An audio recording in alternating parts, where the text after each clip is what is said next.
What's up, people lovers? Sitaux versus FreakinAndy, two newcomers for NAC 5. Obviously, two players that have a lot of potential, has great showings, but did not get that deep, at least not Andy. Sitaux was here last week as well, and we are jumping into it. The opening game will be on Outcrop. Sitaux with Saracens and could have some interesting timings using the market. Obviously limited gold here. We need to expand to the top or the bottom, while we see Andy already out on the map and tries to scout. Tries to see if he can find some stuff for him, while we have T90 joining the party here. Extra food for the Tatars, 150 on a cow, but 225 for them. What's up, Mr. T90? Very official. Very official. I don't know about that because I'm late. So you picked the wrong day to say that, but I'm doing good here, Neely. Sorry, a little bit delayed on my side, but followed the first series, and the first series was fantastic. Very happy for Jordan, and tons of storylines going into that particular bracket. But not to repeat ourselves here, but we also have some interesting storylines with this bracket. So, FreakinAndy made it past a player that would have been that was in a decider last qualifier, and then Sitaux right back where he was last qualifier, hoping to actually get it done here. Yeah, like we talked a lot about like Mihai, how he beat Williste and MBL yesterday, but Andy actually worked through Vallas, who's number 8 in the ladder right now, and Balt, who was seed 3 going into this tournament. So Andy had a crazy run yesterday, and people probably didn't give him enough credit yet. Yeah, seriously. I mean, we'll see. I mean, it's so tricky, right? There's only going to be one player here who actually ends up going through. And you know, this is where what separates the men from the boys as far as NAC is concerned here, right? Is to get the job done here today. I think I'm all caught up to speed at this point. You're at around 3 minutes. 3:45 is what can offer. All right, cool. Yep. I'll be there. Just have it on 2 times speed here. So Outcrop, again, not sure if you touched on it too much, but Outcrop, a map where the sheep is a big focus. And so Tatars could be a great pick here for that purpose. You get the extra food on the cows and the sheep. You could already see that Andy was trying to scout for extras. Saracen's a civilization we've been seeing on water maps, a civilization we've been seeing on some of the closed maps. Like, very versatile civ. Typically, you'd see players play a lot more towards archers, but, you know, the last 6 months, I think we've been seeing people say, why not go scouts too? That's not a problem with the Saracens either. Yeah, obviously now having one of the best camels in the game makes them really crazy, right? You can't really play knights against them anymore. Camels 145 HP in Castle Age just sounds ridiculous, and that's why we feel a mix of stable and range is not unreasonable. Sitaux now goes for the barracks, is not on gold, so scout opening feels very likely. Yeah.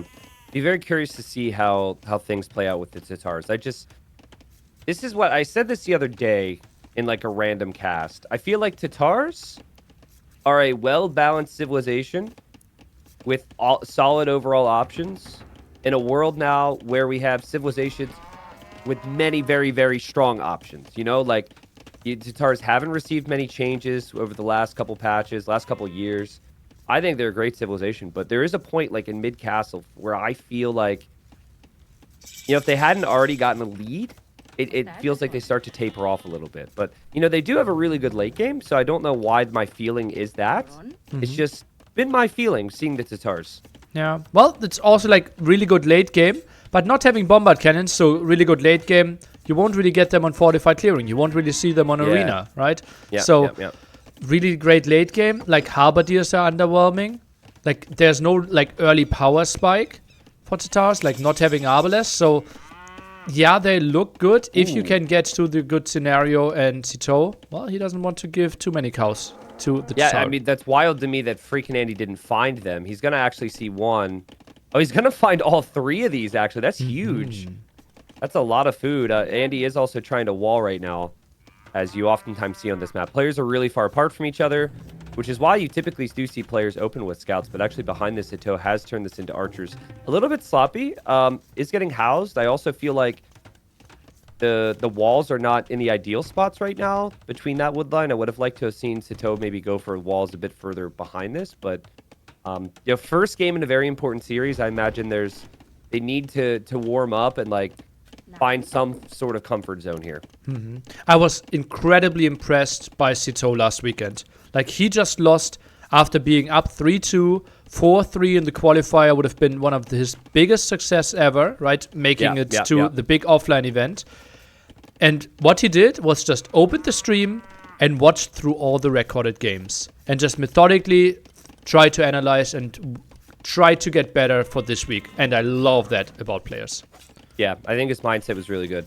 It's so easy to get down on yourself, right? And then think of the stakes and say, oh, this is going to be so tough. That was my chance. And to be honest, that very well may be the case, right? Like, Barles, for example, one win away from beating Tato. Barles isn't making it because he lost in this qualifier to Andy. Sebastian, 1 win away. Many people felt like he should have got that win in that final game against ACCM. Sebastian also out this qualifier. But yeah, I agree. I spoke to Sitaux a little bit as well, and just basically said, I sent a message to a lot of the players that went down. It was basically like, you've got the talent, keep at it, right? And I got a variety of different responses. I had some players be like, not so sure I do. I had other players be like, it'll be really, really tough. Sitaux was like, honestly, I think I have areas to improve. He's like, I don't think I played that well, and I have areas to improve. So to, take it to the final game against Hart, who's a tremendous talent, and still think that, it shows that Sitaux had some things to work on this week. That's good stuff. He said he didn't feel like he played too well.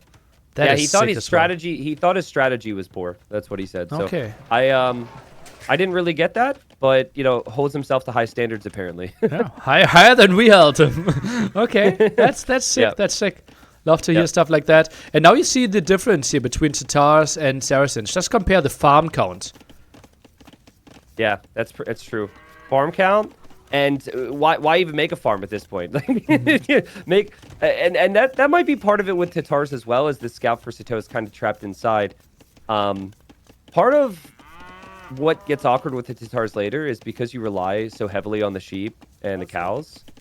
There is a point where you then have to start farming, and that can be very awkward to do in a very messy castle age, I think.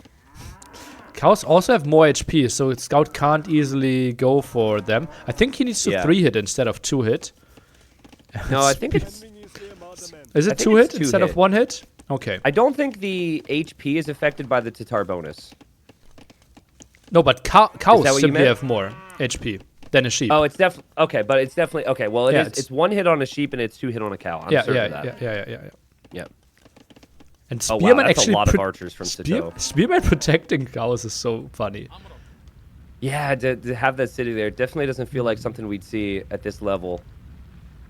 But Sitaux may be interested in stealing these, and he's just being annoying right now. But the thing that Andy doesn't really know at the moment, because Andy's scout hasn't been that active, is he doesn't know the archers moved out newly. So the scout for Andy's it scouted the north. I think he set waypoints to the south. All important things for later on, but this is Saracens we're talking about. Their archers do break through walls pretty quickly, and I think Sitaux's got a really good opportunity here to surprise Andy, either now or in the Castle Age. Well, this will be... How big would the surprise be? Like, luckily, Andy is fully walled, so he will always get a heads up. No villagers, really exposed. He could accidentally attack a house here. No, he's paying attention. He now sees palisades and no house on the right. Okay, there he attacks the house. And that's going to give Andy a heads up. And the good news for Andy here is that he's kept his units at home. So he could probably, with a similar castle age time, be able to defend from this. It will be an archer skirm mix. Always find it weird to play like this, right? Because do you really want to upgrade your skirms? I don't really see the value in that one too much. So yeah, if you get to 15 skirms and 15 crossbows, it's really good, right? Yeah. But that's not what he's doing, right? He only has 3 skirms. Yeah, exactly. Yeah, I think he made the skirms when he saw the range. I'm actually curious, is the order in which the units are shown in the archer range the order at which they were created? I would assume so. Yeah, that's what I'm thinking, because I recall seeing the skirms early, so that was probably early feudal. He saw the range from Sitaux. But, FreakinAndy, he's going for a TC in the north. He did not sell his stone like Sitaux did. Now, being the Saracens, we could easily see Sitaux just buy it back. But TC in the north on a very important gold area, a big part of this map. And Andy now active with his scout, looking for those crossbows, wondering if they're around here, even getting town watch. And great job from tracking this. He should be able to defend himself here. Has 2 crossbows out in the open there. And Andy tries to dodge this. Well, will die. 7 crossbows only, but that will be an easy kill against the 5 here at the front. Yeah, exactly. He's like, okay, I'll take that. No problem. I think Sitaux is not expecting that army to pop out there. He was most likely expecting the crossbows that he has in the back of Andy's base to be dealt with. Andy taking some risks there, right? Like, this could potentially do some damage. His eco underneath the TC is a little awkward, like we said. And 8 crossbows. A couple house walls there. 8 crossbows, the perfect amount to one-shot a villager. So, could maybe die. 49 HP, next house in danger. Maybe Sitaux focuses those down. Nice dodges by Andy. Yeah, that's really impressive. At the same time, though, I do really like the control that Sitaux has been able to get for himself here. There's only 6 crossbows for Andy, so he's going to be getting ballistics for a very low crossbow count. And ballistics is already in for Sitaux here. And this is what you think of when you think of Sitaux. Strong aggression, but, you know, these days, over the last couple years, what he's corrected is he also has good eco behind it, right? It's not the best right now, because it is Saracens and relying on the market, but great engagements here for Sitaux. And was fighting without ballistics for a long time now, both trying to out-micro ballistics. It feels like Sitau's taking the better fight. Slightly better KD for him. Yep, and again, 2 TCs here for Andy right now, but his food eco is primarily sheep and cows. So he is running out of that. And where would you want to farm, Neely? You want to farm here, right where these crossbows are engaging right now. You don't really want to farm in the north. And Sitaux with a strong start, still not, you know, completely unreasonable for Andy to get a clear up here. But I think Sitaux will be feeling really good about himself right now. That was quite some confidence, though, right? Building those farms under the face of the 3 crossbows. I'm a bit surprised by that. And, well, I think he sent those crossbows in a bit too early. Also sent the scout and spearman to die. And KD really good for Sitaux. It was 9-8, right? And now it's 19-12. Yeah, look at the confidence, too. Still microing that last crossbow here, Sitaux, you freaking nerd. What in the world? Oh, God, did he buy himself a lot of time. And that was the early 8 archers, right? That moved out at the, 9-minute mark. And now they died 11 minutes later. Yeah, and then it just sets him up for the next attack, right? He's now got the next... I think this is a little ambitious, but he does have that 1 crossbow behind the wood line, making Andy think twice. Now Andy, who is going to move forward and maybe meet the siege workshop from Sitaux on the front, has to go back to deal with that. And this is all the Frenchmen so far in terms of control in this game. More crossbow kills, even moving that 1 crossbow away. But he doesn't know about the TCs from Andy. That's the big thing here. So the TCs are there, and I'm sure Sitaux might be thinking that he's completely denied that possibility from his opponent, but he is not. And those crossbows, they will chew through the palisade walls, houses again. It is open at the top, though. Not sure if Sitaux scouted this one earlier. He could know. He maybe could see it, and Andy himself should know it as well, but maybe isn't aware of it. Sitaux, could he dive? No, just rather takes the house. Like if you're Saracens, you just take the sure thing and you just go for that house. Man, here's a question. Would you have wanted the siege workshop to be on the hill near the TCs where Andy is? If Sitaux knew about those TCs? Yeah, near the hill. A bit further to the north could have been a thing. By the way, something we didn't mention. Andy is missing botkin this whole time. Oh my goodness. I think he assumed until maybe recently he's just realized. He probably assumed he had that. So did I. And that could have made a difference in the fights. And oh man, the Saracen bonus, man. That house could go down. Instead, Sitaux goes for the army kills yet again here. Bodkin arrow still not in yet for Andy, who's holding on just barely. And he is getting a decent clear up now, or close to it. Oh man, that's so frustrating. Because it's just Sitau's going to push to the next thing. Sitaux killed cav archers on the hill. Sitaux used his spearmen to track the TC spots. Oh, this could be a bad shot. Big shot, big shot. Oh. How did nothing die? I thought 6 villagers would die. Yeah, what? I did too. The hill bonus and everything there. The Tar Hill bonus. All right, well, 2 TCs for Andy, but again, this is not the type of eco setup you necessarily want here. 3rd TC coming up for Sitaux. If you look back at his base, his eco's pretty wild. Like, this is the eco of a man who's has his focus on the micro all the time. So if the attacks start to wither a little bit, if it starts to be awkward, hill bonus. You see Andy's hill bonus other side. I was confused. Sorry, I'm really bad at really good at interrupting you today.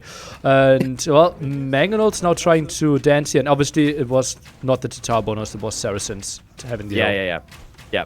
No, there was a part of me that was like, does Tatars like resist the hill damage too? But I don't think they do. But I think I could relate to the excitement you had there, Nilly, because I think we both wanted to see like 8 villagers go down while taking a sheep. So, you know, now my question is that Mangonel from Sitaux on the hill right now? I think it is, but that's important because Andy's going to have a Mangonel on the way, and he wants a one-shot on Sitaux's Mangonel. Select the Mangonel and see the white circle. And it seems like the circle is leaning. Ah, wow. White circle strategies. That's true. I never realized that before. Is that the first time you've noticed that? Yeah. I tried to zoom in, and I think that was a giveaway, yeah. Yeah, all right. Well, that's a big deal, right? Because Andy, if he gets a direct hit, and those are on the hill, that is not going to be the kill he wants. Now, he did get hits on both the Mangonels there from Sitaux, which is impressive. But the Mangonel micro good from both here. And Sitaux with an attack round doesn't get it. But soon the TCs will go down for Andy. And this has not been the start Andy wanted. He's got the Vil lead. He does not have the control in position. And Sitaux's going to lose one Mangonel. He'll take that because he could maybe take the TC next. This is crazy from Sitaux. Also interesting that Sitaux builds his third town set towards all the action, right? Sometimes you want to boom away, but not Sitaux. He knows, okay, I have so much army out on the map, I will keep on the pressure. Big repairs here for Andy. And Andy now comes to the top of the hill with his crossbows, and he takes out a Mangonel. Both players taking out units that should counter the crossbows with their own crossbows. Beautiful play. But yeah, that's a good point. If Sitaux is like freely booming in the south, you'd feel a little less intensity about this whole situation. But, you know, that shows how confident he is that this aggression is going to work out for him. Feels like Andy doesn't 100% know what he wants to go for. Squeezes in some skirms, had some CA, now goes back to crossbow. Yep, I agree. Look at the wood count for Sitaux, though. Obviously, in these moments, ideally, you want to find moments to build some farms. But, you know, 38 on wood, he's going to find it difficult to find those moments, I think, with how much micro is happening right now. But, I mean, the micro play is working, right? I think if he continues with this as he takes another good fight, lands a very nice attack round, I think if he continues with this, he will eventually have more free time back at home because of how much damage he's doing to Andy.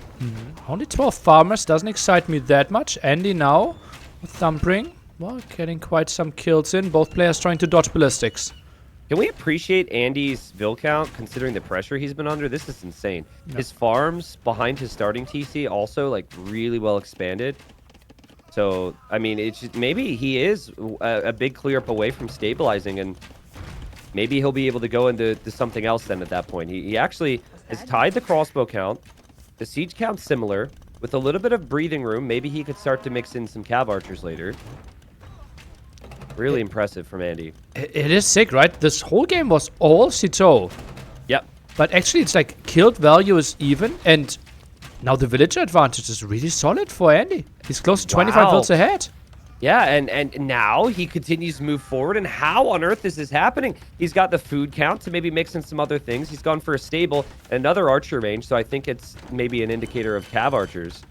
Sitaux's siege workshop, his second siege workshop that he built in the front, loses another Mangonel. And I really felt like Sitaux was just going to break Andy here, and Andy said not today. Tech switch potentially. Andy could think about Imp here, but I don't think that's really the Tatar way to go. Typically, you want to have a longer castle age. Maybe add some knights, maybe add some step lancers, get some map control for yourself. Adds one single step lancer, but without a single upgrade, I don't think that's one's adding too much. Well, I like it if you're for the siege workshop that he's currently attacking, right? Because Sitaux can't get crossbows close there right now. So, like, even just, I would prefer knights personally, but, you know, just like some units to sit around there could be helpful.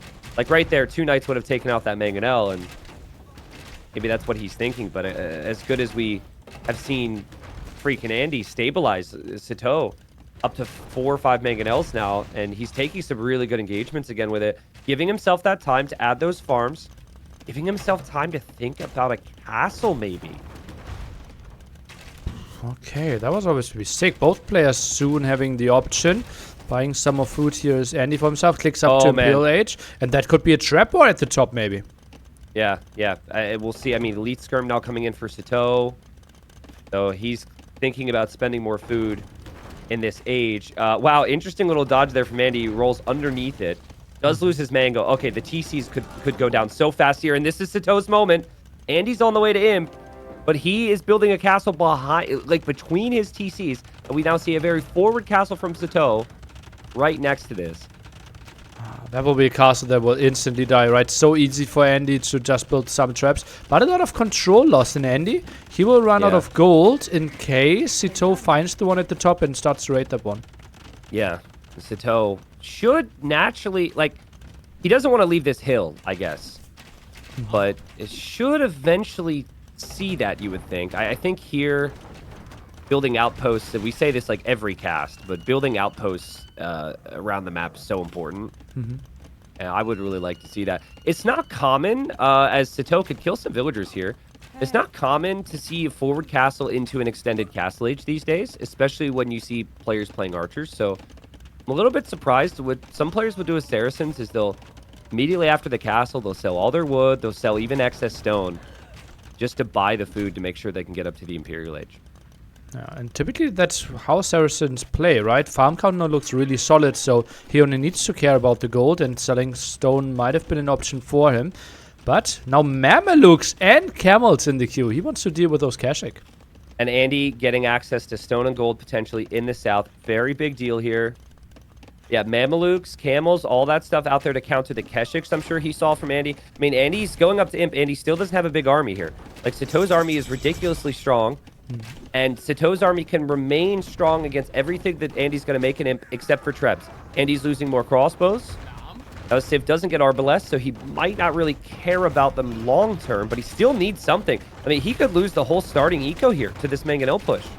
Well, that's a lot of Mangonels, right? 5 out. Kills the other one from Andy. This is looking reasonable. Now more Kashiks are coming in, but he has the counter. It's going to be some dead buildings for sure. Yeah. Camels and Mamelukes should do a pretty good job against the Keshiks. Now, Sitaux does need continuous army to protect his Mangonels here, which might mean more Camels and Mamelukes because he's seen the Keshik, so that would mean he's further and further from Imp. And his castle is going down to trebuchets, so, you know, Andy still could be in a good spot, but, I mean, if he loses this starting TC, look at all the eco that's back there. Oh, yeah. 4 or 5 Mamelukes could just be so awkward. Trying to expand towards the bottom, but that's not really giving him so much of his farms, right? He's going to go for the Treb here. Sitau's going to go for the Treb. Andy needs to realize this. He needs to pack it up. Yeah. Great recognition. Camels diving, maybe? I mean, it's worth it to lose a couple camels for the Treb, maybe. This is so awkward. He might kill his own camels here, actually. And now, I think... Oh, the other trebuchet's exposed. The other trebuchet's going to go down. Okay, so at least Sitaux gets one. But Sitaux still hasn't clicked up here, nearly. Look at Andy's got lots of golden stone available. And he's queuing up more camels, so he thinks he needs to continue in Castle Age, even get some more upgrades for his camels. He's continuing with the big Castle Age push. Mangonel count now obviously way smaller. Just imagine those 5 Mangonels continuing to push the main base of Andy. Yeah, that's what I'm thinking. But, you know, that's what Trebs do, right? Makes you think twice. Sitaux did not want to lose this castle, especially not being in the Imperial Age yet. Cav Archers... I want to say starting to mass, but he's still only at 7 with 4 in queue. And he's got ranges in all these different areas. So this is really tough. But, you know, with Imp upgrades, he gets to about 15 Cav Archers. Sitau's going to have some real problems. Sitaux behind this finally clicks up. Did buy himself a lot of time, but this brings me back to what we talked about earlier, Newly. Is that after this castle goes down for Sitaux, all of his villagers here are exposed, because he chose to boom in the same side he was pressuring. And Andy's already expanding, and we see Sitaux trying to limit those options, goes for the raid, but, well, those town centers have chemistry and bracers, so they're just eating those camels. Yeah, camels are pretty much, they're not great against anything except Cav, right? Like, they're not good against castles, they're not good as a raiding unit, not good against a wide variety of options on the tech tree. And, you know, Saracens have other options, right? They have the Arbalest line. They have great skirms. They have better siege than the Tatars, even though the Tatars have the Trebs. But this really feels like Andy has somehow stabilized all of a sudden, and it's just an incredible job. I thought he was dead, nearly, but he maintained a villager lead, and now it's his time to dominate. I thought he was dead twice this game, and I was wrong twice. That was pretty sick by him, and I see everything, right? Of course. Oh, I should have, but I didn't. Oh, man. And now 18 Cav Archers. That's the Imp TC, actually, for Sitaux, so that's a pretty wild decision. I think he will probably make it to Imp, but with what army? And even going into skirms at this point, it's like the Cav Archers will kill the skirms pretty easily because of the upgrades they have. Which means Sitaux has to get more skirm upgrades to make them effective. And by then, with how Andy is macroed here, I think he's going to have the food to mix in either more Keshiks or just switch into the very strong Hussar line that the Tatars have. How many trap shots do we need for a town center? 6? Okay, then we are fine. I think it's 5. Might be 5. But anyways, TC is going to go down. Villagers will be exposed. First click here from Sitaux, as he's now 40 villagers behind, is going to be Bracer, which makes sense for the skirms, like we said.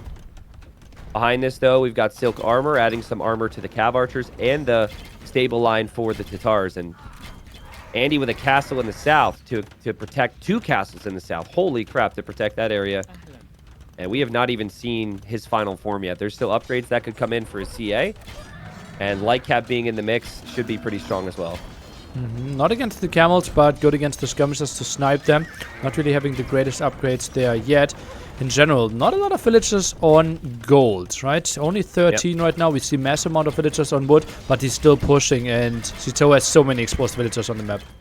Yeah, seriously insane. And Sitaux maybe thinking about the south, made an outpost, and he's going to see the castle fire there. And I think in some ways you feel this as a player, right? You know how good your aggression has been, and you have played, 10,000 games to get a feel for when you should break an opponent or not. And if you don't break your opponent with the aggression you've had here, if you're Sitaux, it might make you think a little bit about how aggressive you want to be in future games, or at least make you realize, oh crap, Andy's here to play today. Andy is really in good shape, and Andy takes the first game. That is sick. That is sick. In a spot where we feel like Saracens are one of the best civilizations to punish, right? Andy didn't even have botkin for the defense. Early ballistics, mass mangonauts, mass crossbows, and Sitaux was killing so much, but somehow Andy held and boom behind this. Yeah, seriously. And people are going to say, what does this come down to? Well, this is the beautiful thing about this game, right? The pros and cons of it. Andy was 3 town centers. So he didn't lose that many villagers. He was still producing more vills. And for Sitaux, he was on 1 TC for a while, 2nd TC, didn't add the farms. I'm sure the extra food from the Tatar sheep did help it at points to keep Andy afloat. And, when someone's got a 20 villager lead, if they could just hold from that attack, stabilize a little bit, then their resource income should be greater. And that's what it was. I also think Sitaux might have had a little bit more time here, Nilly, if his 3rd TC was not in the north. If that was in the south, I think he still probably struggles a little bit. But at least that eco's untouched for a while longer, giving him time to maybe go into some other options. Also, it's hard for me to be critical of Sitaux in all honesty, because he did enough to win that game, in my opinion. Andy just somehow was able to continually pull rabbit out of the hat there. Yeah, the dive with the mangonauts there did not achieve too much against the the castle always dies anyways, right? Because Sitaux was so far from Imp. Maybe pushing towards the main base, but if Andy had a solid defense there, if he had a siege workshop behind there, then the push won't achieve anything either. Yeah, absolutely. Well, good start to the series. I'm excited for more. They're apparently in the next game already. Oh boy. So we can look to that. That's going to be on Arabia here. But, we didn't have a lot of time to talk about it, man. But, how long ago was Titans League Season 3? 3-4 months ago? Something like, feels less. It ended 2 months ago. Yeah. And that was the real. I mean, Andy has been a great player for a long time, and he's been improving for a long time. But I really felt like that was when a lot of people were like really found out about Andy, really got excited about Andy. A lot of freaking Andy fans were born, or not born, but created, converted, and here's a good opportunity for the guy. Yeah, obviously, like the one TTL set against Terra, right? He has been booming ever since. His Twitch channel exploded as well, and he's just such an entertaining player. It just feels like he thinks about the game a bit differently, which is weird, right? Because I couldn't really point my finger on something, and a lot of people felt like Andy, Monks are taken out of the game after the last balance patch. He will struggle a lot, but now he looks really hot to qualify and be a top 10 player. Yeah, I mean, I think it's easy for people to look at a couple games from Andy in the past and say that he's just a full Monk player. I never felt that. I really never felt that. I think that he's a good player recognizing what could get him wins, like any pro player is. And at times, that obviously involved Monk. So I'm happy for him. I'm happy he's here. We've got a long series here. For any Sitaux fans, let's not forget, it went to the 7th game when he played in the prior series. He did lose some games against Hart last weekend, too. So we've got Incas for Andy in the red. We've got Vietnamese for Sitaux in the blue. Map is Arabia. This would have been... I didn't actually look at the draft. I'm assuming this is a home map pick for Sitaux. It only makes sense. And I think it could be a late pick as well, though, right? I don't think this should be high priority. And it actually was the first pick from Sitaux. So he felt like, let's go Arabia against Andy. That's a bit of a surprise to me. Laming is allowed. Andy's going forward. Andy's going to see a boar on the front. Whoa, that's big. Because you don't usually see it. Now, the boar did, turn around for a second, making me think it didn't fully receive 2 hits in a row. But Andy, up 1 game, about to be up a boar here at the start on Arabia. And, Nilly, you know me, right? We could have a full conversation about the 9 villager start, blah, blah, blah. But I have said, and I think it's very clear, you have less time in Dark Age with the 9 villager start. So what have players been doing? They've been pushing deer. And the Incas, you don't really necessarily need to feel... you don't feel the need, maybe, to push the deer because you start with the llama. Your eco feels very flexible. And it is allowed to lame. It's part of the game. Andy, a little bit of fortune there, but also created his own luck. Will steal that boar. Okay, could you explain to me the difference? What's different in this game compared to a 3 villager start? Players have less time in Dark Age, so they will use that time in Dark Age to push deer. They're also, since they have less time to scout the opponent, I do not think that they will go for Dark Age strategies as frequently. So it's less scouting and more about choosing your Feudal Age build versus the other guy's Feudal Age build. Now, if you watch any 3 villager start on Arabia right now, that is what pretty much everyone does anyways. But yeah, I mean, for Sitaux, he never expected his boar would ever be taken there. Has to push the deer in now in order to make up for the food, of course. But it will lead to potentially 1 more villager, maybe even 2, onto his build up here towards Feudal. And that could be awkward for him. So Andy with 3 boars against 1 of Sitaux. Gold, relatively exposed on a hill there for Andy. Builds a barracks. Kind of thinks in that direction already. Has 2 buildings, but that looks like he wants to open... Is he trying to open it with a rush? Otherwise, why would he rush the barracks with 2 builds? Could be. Yeah, a little bit of early pressure could be something that's on his mind. His eagle is a little bit weak. He actually did a really good job with that. I could have sworn that there was no way to steal a boar with... I mean, I know he probably healed a little bit in the TC, but you remember a couple years back when they changed it, where the boar would do more damage versus the scout? I feel like there should be no way to have that strong of an eagle after a boar steal. I don't know if it changed back or what, but it was really well executed from Andy either way. Maybe it was... No, it was completely flat ground. Yeah.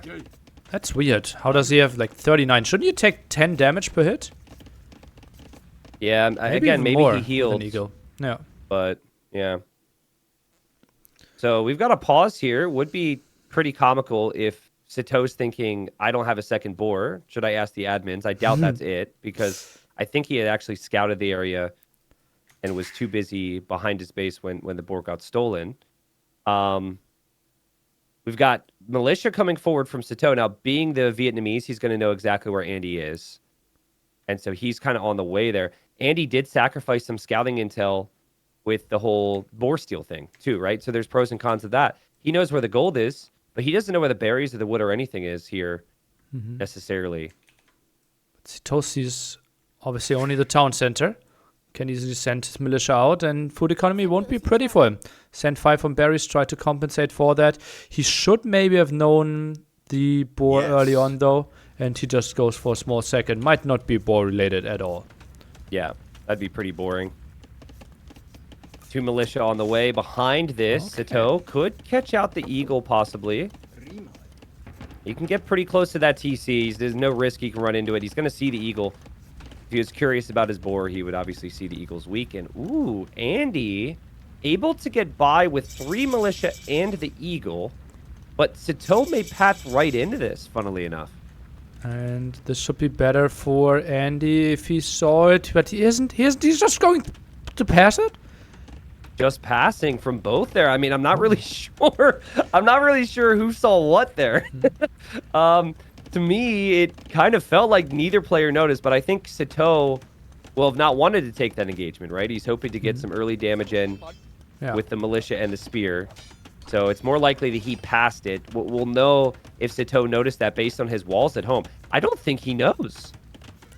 That would be really weird. I think the right decision by Andy is to just go through, because you don't really want to chase, right? If you chase with 3 men-at-arms, while the opponent only built 2 militia, they are winning heavily.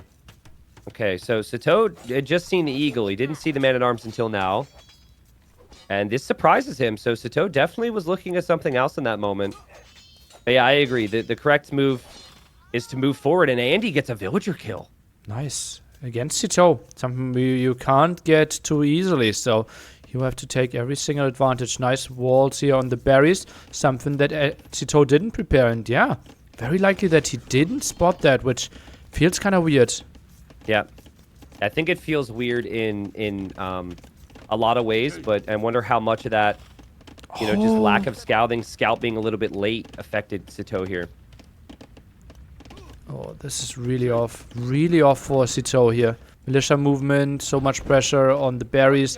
Archers to chase this one down. I wouldn't even be surprised if Sitaux struggled to keep up his town center. No, still 3 villages in the queue and 5 farms now.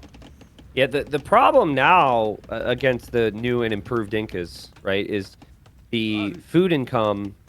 Well, the food income's been great behind this, obviously. Still, Andy's got to transition into farms like a madman, but your units cost less food. So the skirmisher follow-up, which feels very natural right now for FreakinAndy, could be really strong. I do feel like players who maybe already made it to NAC, some of those confirmed qualifiers and maybe the top 4 invited would not have used their man-at-arms to attack villagers right there.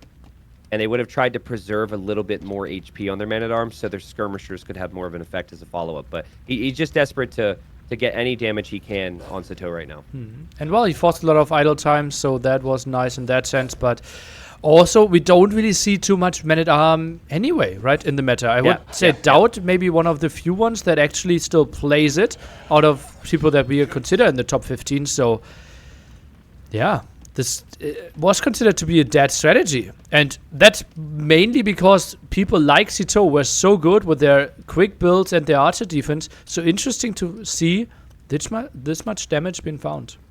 Yeah. Andy really has maintained control ever since then. And both players have pretty brutal gold positions behind this, like we said. So the player with the aggression going to feel like they're in the better position here. And now, this is where this gets fun, right? You should know that Sitaux cannot make more archers. It's just going to be skirms. So it feels like your barracks should always have eagles in queue if you're playing Mezzo. And you might even expect a potential scout rush from Sitaux if Sitaux sees only skirmishers. Now, at this point, there's still spearmen out. There's still the man-at-arms, still a couple archers, but that's kind of where my brain's going right now. Nilly? Yeah, people are trying to think about eagles quite a bit for sure. Felt like maybe getting to cast rate a bit quicker, not investing more food might be an option, especially if the opponent is going for a lot of archers. But yeah, Sitaux is forced away from gold, so it feels natural that scouts or skirms will be the next units that are being built. Oh, wow. How did this happen? The 3 archers from Sitaux. Oh my goodness. Like usually you could pick up on the fact that, hey, he had archers. They're not here anymore. I don't recall seeing archers in the main force for quite some time. And I noticed earlier there's actually a weak villager on the woodline FreakinAndy put there when he built the lumber camp. Like this is not going to be something that Andy expects in this area. He's protecting his walls on the left here, Nilly. So maybe he did sense it, but a great find for Sitaux. One villager dead, guaranteed. Very likely to see a second one. Andy is under... Like, did he only see the scout? I think he only saw the scout. Scum fight in the center. Likely. That's likely. He only saw the scout. That's why he could pull 2 villagers and look away. And he's probably focused on a variety of different areas there. And Sitaux, after the rough start here, getting the villager lead. Remember, he was pushed entirely off of gold a moment ago. He wants one more villager, and he gets it. Maybe even another one. Still 2 archers alive. Scout behind this. I think you might get 4 villager kills with this raid. Make it 5. That was incredible. And the scout actually did some decent work there as well on some of those skirms. I think he took one skirm down to low health and killed another one. And look at the fight then at the woodline of Sitaux. Andy was completely taken off guard by this, and it snowballed on him everywhere. Wow, what a play there from Sitaux.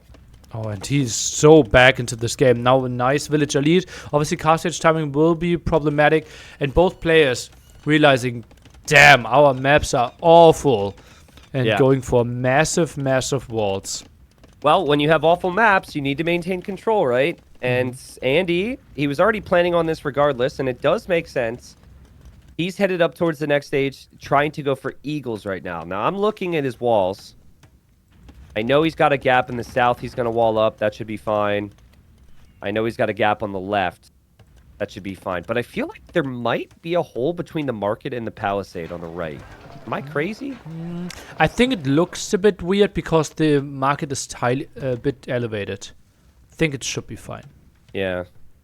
You remember back in the day before DE when on Voobly you could hold shift and press the wall piece and you could actually place the wall? It was like a user patch feature. You could actually, while you're casting, try and place a wall and it could actually confirm if there was a hole or not. That was really nice. Yeah, true. We felt so smart. The one thing I miss. The one thing I miss from those days. Everything else, as much as DE could be frustrating from time to time, is amazing here. Eagle now trades off before Castle Age. Skirms around. Double stable play from Sitaux, so he will go for quite some knights. While we see still only double barracks production from Andy. Sends a villager forward. Not unlikely that's going to be for a monastery. Yeah. Siege Workshop could make sense too, to push the gold position. It's always tricky, actually. I think when there's scouts out there, I would always be hesitant to go for the monastery. But my unit control is not the same caliber of Andy's. And Andy may feel like he's going to clear up a lot of that right now with the Eagles being in Castle Age, getting the kill on the scout. And most of this army out here for Sitaux is probably going to die. Still, though, I think Sitaux just wanted a little bit of time. He knows he should have a villager lead. And he does have 2 stables, so it could immediately go into knights. And that, like you said, Nilly, feels like a monastery is very natural. But he goes for the siege workshop. Did he not? Andy He sees it. double stable. How is that the option to go for siege workshop? Yeah, well, he deletes it now. So in the moment, obviously. Okay. It's tough, right? As we both know. And +2 armor on just Eagle Scouts instead of the Eagle Warrior upgrade. I don't know which one, if you had to choose one or the other, the Eagle Warrior upgrade or +2 armor versus Knights, which one would be superior? But I feel as though this is a sign that Andy's clearly at the limit, right? He planned to get both, didn't get both. And Sitaux now, the second Sitaux sees that monastery, he could just add scouts so easily to surround it. And even text into light cavalry. Andy, like that monastery is so disconnected from the rest of his base. I think he feels like he needed to all in more than he actually needed to do. Yeah. I could see it. He lost Vils. Understand the feeling there. If we're talking for, realism's sake, I think monasteries, they do prefer to be disconnected from civilization. So that's, you know, maybe what... Oh, he's going for here in the light cap. Oh, no. What a find from Sitaux. Oh, geez. That's a beautiful play from Sitaux right now. I'm loving this. Was that like a political statement, kind of, Tristan? No, it's not political. I'm just imagining like a monk in like some faraway lands, like up in the fog, in the hills, in the jungle. You know. I thought you were like disconnecting like the world with how religion like, moved if you're away. Religious, you're disconnected from reality. Oh no, that's not what I meant. Okay. You thought it though. I was so just mind blown. Like Tristan, like what is happening here? What philosophical lesson am I getting taught by you today? But I'll save all those lessons. I'll save all those lessons for NAC 5 people. Okay. That's funny. Well, Sitaux has recovered so nicely since the brutal start, and still keeping a close eye on that monastery. Now, Lightcap don't do that well against Eagle Warrior. Eagle Scout you just don't see all the time. I think this is a pretty decent fight. Now, he wants one Lightcap to remain to kill the monks. Oh, he's got two of them. And he deletes the knight, says you will not have it. And I think both those monks are going to go down. Beautiful play from Sitaux. Do we see conversion on the Eagle? Seems like no. Eagle gets away, but Sitaux has to be really happy how this went. Yep. Yeah, so my capture age hasn't been updated yet by the CA team to have the res collected. But can you tell me the res collected so I could still show the game? It is plus 400 for Sitaux right now. Okay. I mean, it's really tricky. Gold comes in quite fast compared to farms, right? So I think that will grow over time for Sitaux because he's got an amazing farm setup behind this. But this is just not what you want in terms of a snowball with the Mezzo, right? You sell all your stones so you can't boom initially. You go for the forward buildings. You're expecting a lot more than what has happened here if you're Andy. And Sitaux, just a random skirm, confirms the extra TC timing. Really nice movement, and Sitaux goes for the third town center as well. He's probably not paying attention to it, but he could take out that farm. And, okay, yeah, Andy starts to farm on it. Not a big deal. Siege was not something I was expecting here from Sitaux, but it does make sense if there's pikemen out. And big moment here again in this fight. Big attack round from Sitaux. He has to defend his monks. He will get conversions. Does not want Andy's monastery to have any power here. But Monk pops out, goes for the knight in the back, but the knight runs away. Lightcap again getting the hits in. Nice ground attack, and that Mangonel got so much value. Look at this KD here. It's insane. I mean, he also is going to add to his kills because he killed some of his own units. But seriously, I mean, you can understand it, right? He killed all the pikes again, killed more monks, didn't lose that much. Like, yeah, he lost a couple monks of his own, but it actually felt like the monks there from Sitaux brought some value. And have we seen a single conversion for Andy yet? Maybe one? 2-0 in favor of Sitaux. Yeah, that's wild. That's really impressive from Sitaux. I will say this, though. Remember the previous game where Andy he doesn't fully break, you know? And it brought him a win in the first game, but the situations economically are different here as more goes down there from Andy and Sitaux in the middle. That Mangonel is quite a killer. Doesn't matter which side you belong on. Yeah. Always find it interesting, like we're used to it, but a Mangonel will do friendly fire, but a Scorpion will not. A Treb will not. I guess a Bomber Cannon will. I think it all makes sense from balance perspective, right? Like no one would ever make a Scorpion if it did friendly fire. Yeah, maybe not. Yeah. But it is just kind of funny. I think how normal it is to us. Cannon Galleon doesn't, right? Maybe that one's the inconsistency there then, right? Because like I don't think that would affect gameplay too much. But Drummond does, I believe. Okay. Yeah, I think Drummond definitely does. 2 TCs, 3 TCs behind this for Sitaux. And he's starting to mix in the Cav Archers. And for those that have been watching, mainly over the last year or so, you might have seen this switch. Because this was never a thing too long ago. Maybe last year people were doing it, but I feel like I have seen Vietnamese Cav Archers more than I've seen Vietnamese crossbows. And when Vietnamese first came out, that was not what people were doing. Okay, gets conversion, at least. But 2 monks down again. More repair on that mangonel. And that mangonel did quite some damage here and gets more shots off. Monastery finally goes down. And Sitaux now with a 20 villager lead. Yep. And the Cav Archers normally want the time. And Sitaux feels like he's got the timing. He's missing Bodkin Arrow. So, still awkward. Monastery still stays up for Andy. But Andy now, like you said, 20 villagers behind. Just now, Andy's hit double digits, but he goes right down below to single digits because, again, Sitaux's Mango Micro is insane. It's crazy, right? I don't even remember if this is the same Mangonel. I It assume is. it is. It is. Yeah. 10 kills now. 4 friendly fires, though. Yeah. Friendly fire kills. Monastery A little could bit have another monk pop, but would pop next to the CA. Should die instantly. Should die instantly. And will die instantly. So we don't have any stone income from Andy right now. It doesn't feel that natural with his setup. Normally you want a bit more eco before you start to think about a castle. So more than anything, he's probably going to be playing a bit defensive with Eagles. I kind of wonder, like, Andy's been engaging exactly where Sitaux's expecting him this entire time. Obviously, he doesn't know this, but there has been that TC, the wood line, the stone, everything on the left that's been exposed. The Eagle mobility hasn't really been utilized much here.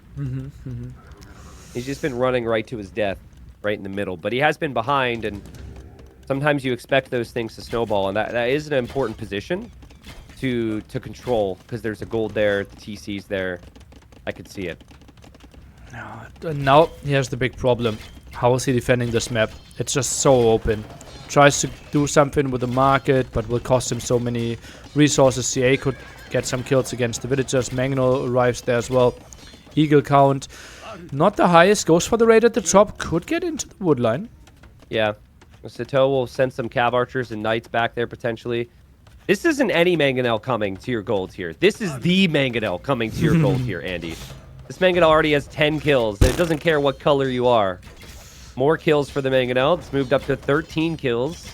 And pretty soon, it's going to help break down the house, and Sitaux could be attacking a TC with it.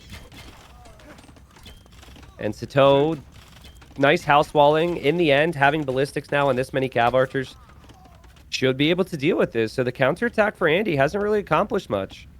And villagers running. If Sitaux sees this, he should get so many builds. Oh, man, yeah, villagers building a TC in the south. Look at that TC, Neely. It's like, not only can all the villagers build it, and the hero Mangonel went down, F's for that, but not only can you not fully build it now, but it's like, you're up against the edge of the map and trees. There's no stone or gold there to really protect. Yeah, just Really had to like how rush it. Sitaux's playing this. Yeah. His micro has been great. The Cav Archer HP is so good for the Vietnamese. 80 HP in Castle Age with these Cav Archers. And more Cav Archers across the middle of the map, the ones that cleared up the raids. And I think we're going to see a forward castle from Sitaux. He knows that pretty much everything Andy has is probably tracking the CA mass in the south. And there he goes. He's going to play some more safe castle. Because this is, I don't want to throw the game because I'm leading castle. Yeah. So I will say, building a forward castle is not really something I think about with Sitaux. I think, like, Yo is a big pro name who does that a lot. Maybe Doubt, you know? So Maybe he just is not uncomfortable in this scenario. Maybe Sebastian. Yeah, we should add Sebastian to the list. but like, I think, while that's the thing to say, that might be the only time I'd seen Sebastian build a forward castle in a very long time. And it showed. Yeah. Right? Yeah. Like, just a little bit comfortable of a situation. And he just couldn't read the situation in the way that he would have needed right there. But that still makes me so sad, man. I was watching that one. Such a bummer for Sebastian. I honestly, like, it feels like Sitaux won this game quite some time ago. But if you realistically think about it, Andy's on the way to Imp. And he will have good enough of an economy to tack into Elite Eagles. And Sitaux is still relatively open. Yeah, this is not as over as we thought. Yeah. Well, I mean, the sign of a great player is they bend, but they don't break. And I think we've seen that here. I feel like it's going to be... The eco's still at the limit, right? Like, you can get to Elite Eagle if you're Andy, but then you're only going to have 20 of them. You know, it really feels like he's going to have big issues. But if he can somehow kill the Cav Archers from Sitaux in the south, And Sitaux is open, like you said, without walls or defensive castles. He is building kind of middle castles here. Yeah, maybe there's a chance. Eagles could be crazy. One of the best units to work with very low economy. Yeah, and you don't need as much food if you're Incas to produce them. And you need a lot on gold, which he kind of has. Sitaux must be building up towards Eagles right now, though. Sitaux's got 54 on gold. That's crazy. 54 on gold and 20 villagers building a castle. That's crazy. Okay. Yeah, it feels like heavy cav archers, if they take a good enough trade against some of the Eagles, there's not going to be much left here. And then maybe you can just mix in light cav, I think, as a buffer against the Eagles. There's the upgrades. Heavy, not too far from heavy CA. Typically, like, people with CA economy don't have too many farms. But the setup for Sitaux is looking really good, and he can afford heavy CA quite quickly, even. Yep, and so it's 10 Eagles for Andy. He clicks the final armor, but he still needs the 800 food, 500 gold to get elite.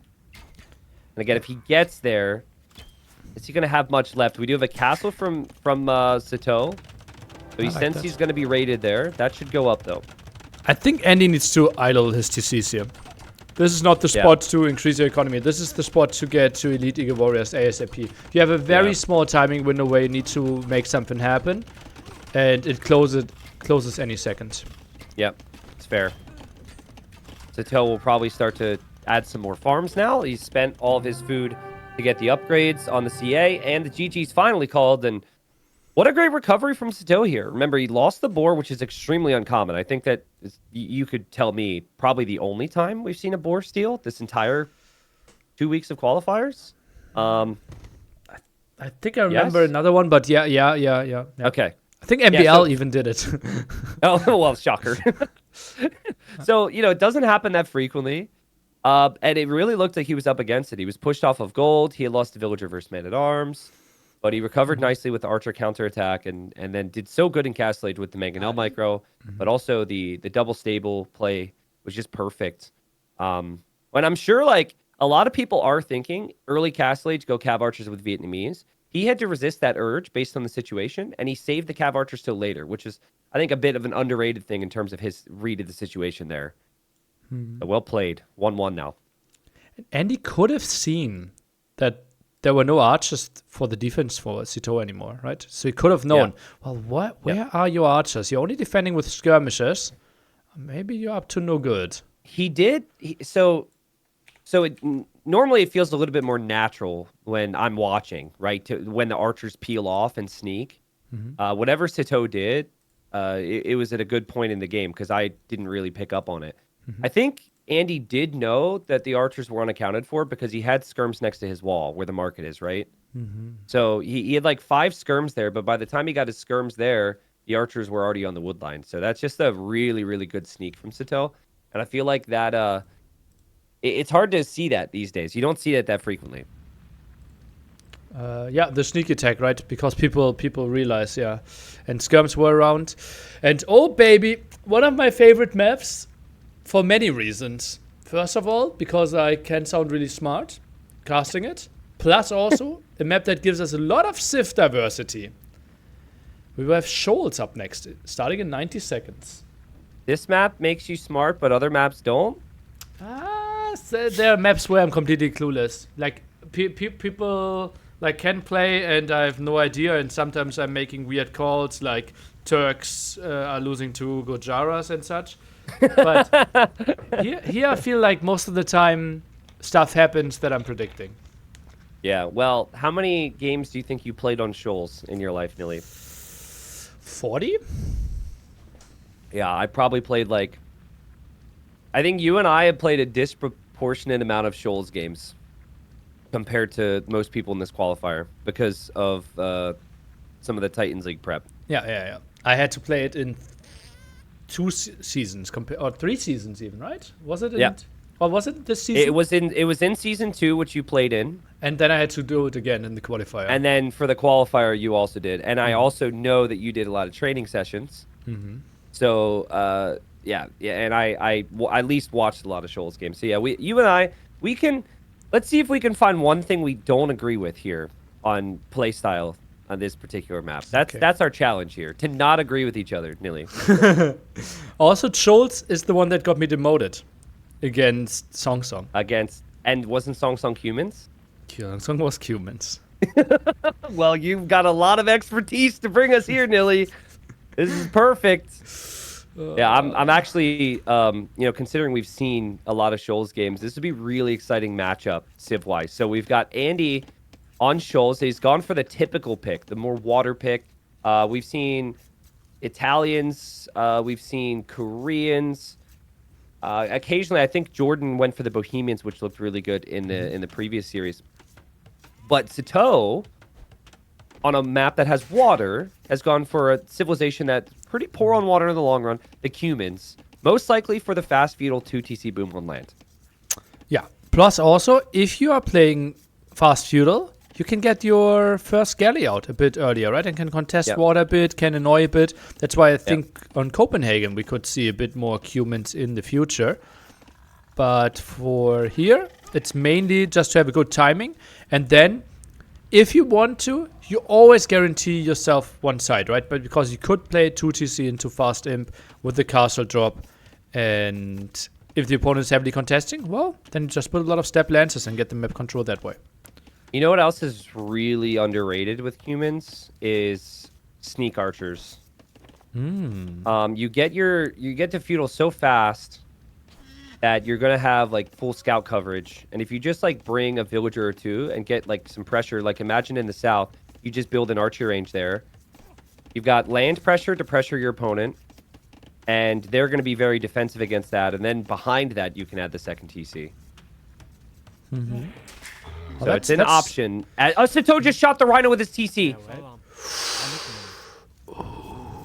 He had a weak Vil there that he had to save. Because if he didn't garrison it, he would have screwed up. But he garrisoned that Vil with the other ones inside of the TC to add one more arrow. And Sitaux is now down 400 food. Oh, man. This is not the first time we've seen players make this mistake at big moments, Nilly. It's just like becomes so common for people to weaken the boards with their TCs because it's just more, pros can do it so consistently. But the one time to screw up, not now. You need that food. Can you still make a fast feudal happen here? I don't know. You get one rhino, by the way, people. So you get one elephant or rhino. I forget what it was. Might as well have been a boar. But you only get one. So he's now down to 0. And you have 7 deer that you can push. And look at that. That will be idle to see. Oh, geez. And this eliminates so much. Like, this doesn't just affect the uptime. This affects how good your economy feels, what you can afford with everything else about this build. Oh, man. This is shaky. That's so rough. Yeah, I actually want to, since we have like 2 minutes and nothing else is going to happen, I actually want to look at that again. I'm just going to make sure my theory was correct on why that happened, but I speak from experience here on the bringing in the other villager into the TC. That's all experience for me, because I've done that, because you don't want to lose the Vil. Villager's weak. It kind of gets stuck. He just He actually brought 10. Yeah, he just clicked so many. Yeah, he actually brought 10. So I boy. I think it was just a mega misclick there. Yeah, just a lot of hectic. Yeah. What's a good TC spot for Sitaux? I mean, maybe. Oh, this is kind of brutal, to be honest. You could build it beyond your gold. There's some deer over there too, which you could maybe get. But I'm not really sure. There's nothing that really screams good TC spot. Like if he was Andy's side, I would say to the stone, to the left of the stone. But yeah, he's gonna opt there on the gold and the wood. I think that's a good decision. Okay. So I'm a bit confused by that because don't we need more food control? Like, then he needs to build a mill now next to the berries. Yeah. Because he only has 2 fishing ships and want to fuel 2 town centers. I think the CC screams either TC time. Yeah, I mean, the situation in general does, for sure, right? And Sitaux Looking, thinking, should I attack there? Doesn't attack with his scout, which ends up being a good decision. Andy was close with his scout and had more villagers around. I think, Sitaux, the best way to manage this, obviously you need the mill here in a second. The best way to manage this is you have 4 villagers taking the deer to the right of the TC. I'm going to assume he sees that. If he doesn't see that deer, it's going to help. It's going to make things more awkward for him. But he is like, if he had that 400 food, this feels amazing. So it's unfortunate for him that he's kind of just stuck in the situation right now and has to eventually stabilize his eco. Now even squeezes in the farm upgrade. I don't mind this too much. And indeed, for villagers going for the deer, could drop off a bit. But yeah, either TC is rising. I think with the different TC spot could have been easier. But he obviously wanted to protect the gold, so I can understand the reasoning. Andy still has sheep in the back of his base, which is kind of funny. He hasn't gone for those. Hold on. I really like how Andy's played this. Something that I think... I mean, this won't be too much of an issue for him because he can make Navy here in a moment.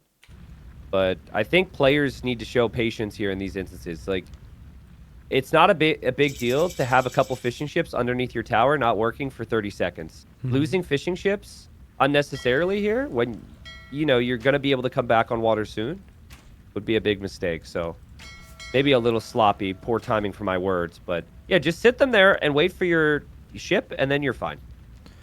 What is the thing on the sail of the human galley? Is that a horse? It definitely looked like a horse. Now the galley is turned, so I can't really see it. A horse. With the Mongol logo? Is it a seahorse? Like a seahorse. That's good. It definitely looks like a horse that is jumping through the air. That galley play for Sitaux has not worked out. Behind this, he actually doesn't have the eco lead yet.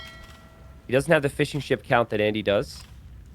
And like this is amazing for Andy. He does lose his scout, which is not so amazing, but you know, he can just drop the second TC himself. Like normally you're so far removed from the second and third town center if you are up against humans because you have to go to Castle Age. But this is just so fast and so efficient that Andy's going to be at a great spot. Yeah, it just felt very smooth. And that will be tricky. Like, Sitaux won't really get the great control. And short distance between the two of them. I don't even know who has the advantage. Is that better for humans or is that better for melee? Good question. You said short distance? Yeah, relatively, right? If you can both fight for the gold in the center, it's relatively short and both feel like that's the shorter way for them. I guess I'm not allowed to say it depends here, right? Nope. Okay. Then I'm gonna go with the humans solely because I think that the way this game's gonna play out, Andy's not gonna really do a lot of pressure right now. He's just gonna drop TCs, and I think Sitaux's gonna make it to Castle Age. He's gonna have a whole lot of food banked. I think it will be easier for him to spend resources and take that control of that area. Okay. And it's like the previous game, Sitaux recovers so wonderfully based on something his opponent did. And now it's like he kind of did it to himself here. And we're hoping to see if he can recover. But again, his res collected is going to be looking really juicy. He's going to click up here soon. And there's not really anything from Andy to take map control. He's just trying to add eco. It's crazy, actually. Sitaux, with all the idle time that he had, plus all the fish for Andy, Andy is actually ahead in res collected. Yep. Andy is right now. Wow, crazy. It does take time, though, for the humans, because a lot of their food eco is farms. So I think that will skew more towards Sitaux soon. The thing that I think is also really good for Sitaux, and it's the one big thing for Andy that he will have wanted to avoid here, is Sitaux killed Andy's scout. And something that, you know, you being the Shoals expert, right? Something that you and some others have done so well on this map is they go for relics. And I could have seen it be very natural for Andy throughout all this time to have just added a monastery in the back, healed up his scout, so it was full HP. Either kill Sitaux's scout or at least have the advantage there and just have a little bit more vision on what's happening. Yeah, obviously would have helped out quite a bit. Is going for some monks. The scout on the complete other side, though, with only 1 HP, could easily fall. So maybe just keep that one alive till Sitaux can build his own monk. And he's going for stables at the right side, so he won't play this one in the boom style. Yeah, he's gonna pressure and like, yeah, it's great for Andy to build a TC in the gold area, but also it's like, I feel like this is so easily pressured. And the food count's going to be pretty high for Sitaux. He's going to make either step lancers or knights. And if Sitaux spots this TC with this spearman here, who is going to go down like a champ to a crocodile, most likely, that is an amazing find for him. That tells him exactly what he needs to do. It's so funny how I would think, okay, dying to a crocodile is one of the most stupid things you can do as a human being. But Florida man obviously says he's going down like a champ. Well, he's doing it for his people. He's not just walking, you know, he's not just like swimming in a pond that says crocodiles are here and dying. That would be stupid. But he's died for his people, right? This doesn't matter. It doesn't matter where I live, Nilly. It's the level of sacrifice. Okay. That's what matters. Okay. Anyway, scout now. New scout from Sitaux. He keeps moving. Could kill that monk there from Andy. Okay, my question to you, Nilly. In that situation, you see Spearman scout your TC. Do you not immediately outpost there to know if you're going to be siege pushed? I think that would make a lot of sense, yeah. Yeah. Okay. Because, I mean, he's going to see the light cap now. Andy, of course, focusing on his eco, which he's done so well with this series. But, you know, loses the monk just like that. Maybe he's going to click the other monk forward in a second, but Mangonel's on the way here for Sitaux. Eco count is pretty much tied right now, Nilly. Really close as far as that's concerned. And resources collected, pretty even as well. Those villagers obviously have been working a bit longer for Sitaux. And now full light calf Mangonel at the monastery himself.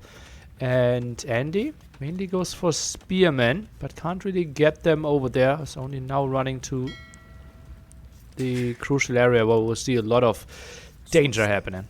Yeah, Andy seems very distracted right now. It seems like he's not noticing this. Lost another monk.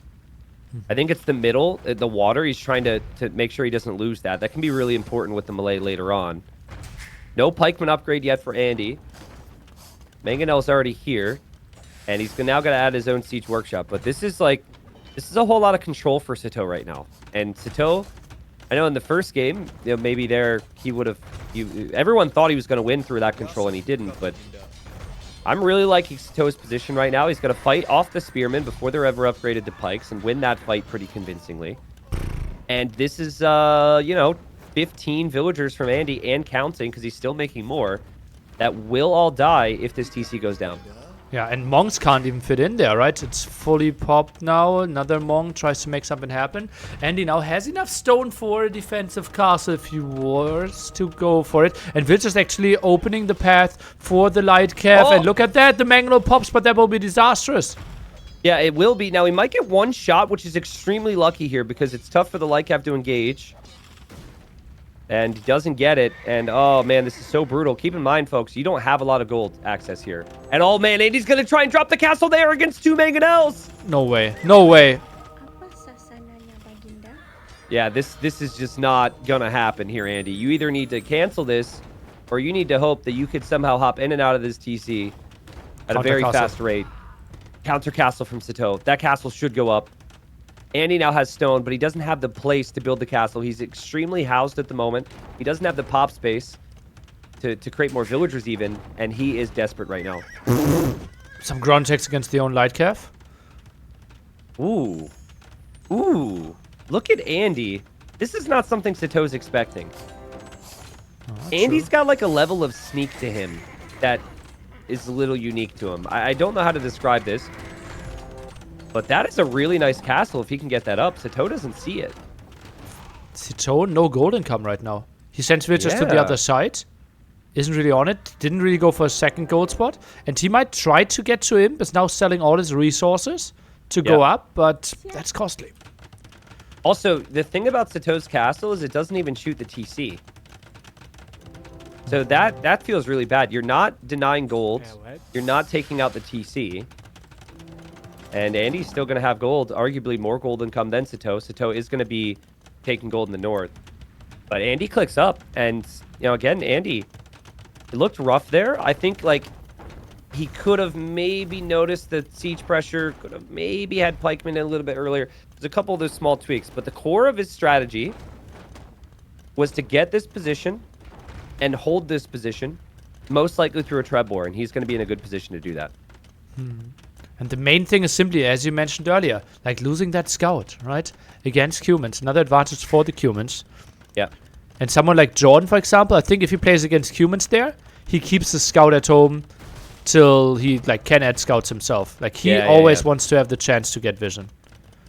Yeah, he did. It was so tricky for Andy. He did keep the scouts at home. But like they took the fight right in front of Andy's TC. This is wild to me. Sitaux does not know that there's even a single castle. Well, he sees the Karambits now, so we'll get a good idea of that. And now we see Step Lancers not really knowing where to go. Maybe good shot into those villagers. Those were weak from earlier. But backs off for now. Mangonel Dance. Yeah, Andy didn't come to the same conclusion as before that maybe this is too risky. But he will be fine. And I think he hasn't lost that much this game. He's got his first Treb on the way. Sitaux is not really set up his eco far away from all this pressure. So if he loses his castle, he could quickly lose his eco and his TCs next. And he's seeing pikemen. So what's the best move for the humans against pikemen? Well, it's Kipchek, but you need castles for that. And this seems like this will be extremely hard for Sitaux to stop. Even goes for traps. I'm not even sure if going for traps is the right option here. I think this could Just be like wasted resources. Yeah. I can understand why you want to go for the trap.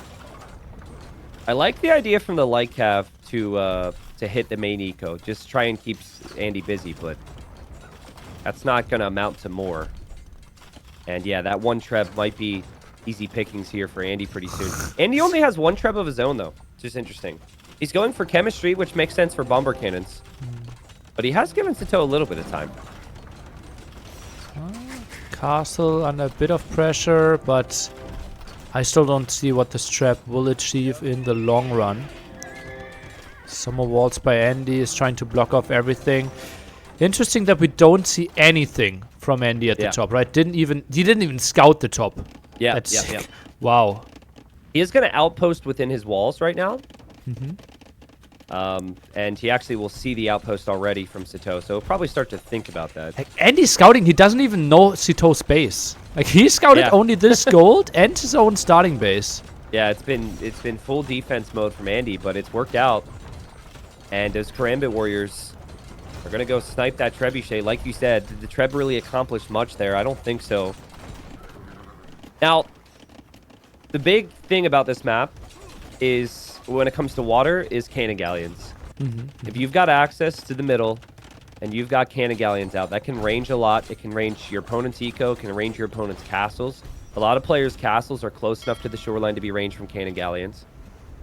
And so right now, I think that that's what Andy's thinking. Now, Andy also, maybe a little paranoid now, nearly, of the north, has made a castle very defensive. Because there might be a castle up there from Sitaux. I love this castle. You don't want to make it next to your houses if your opponent's going to show up with 4 trebs. Yeah. That's really smart. Still feel like some outpost would be good there. Just sending a scout in, maybe a Karambit, a pikeman, get some idea. Because right now he's extremely clueless what Sitaux is going for. Oh no, now he sees the stable and saw the elite step lance attack, so he will get an idea. It feels like there's always a question late game about the humans, right? Usually it's the 2 TC boom gets you a lead, and then you dominate. That hasn't really happened here. But yes, in the north now, further confirmation this is Elite Step Lancer. I like the Step Lancer choice a lot, though, Nilly. It's pretty good if you can get them stacked, especially in choke points against infantry. They're really speedy.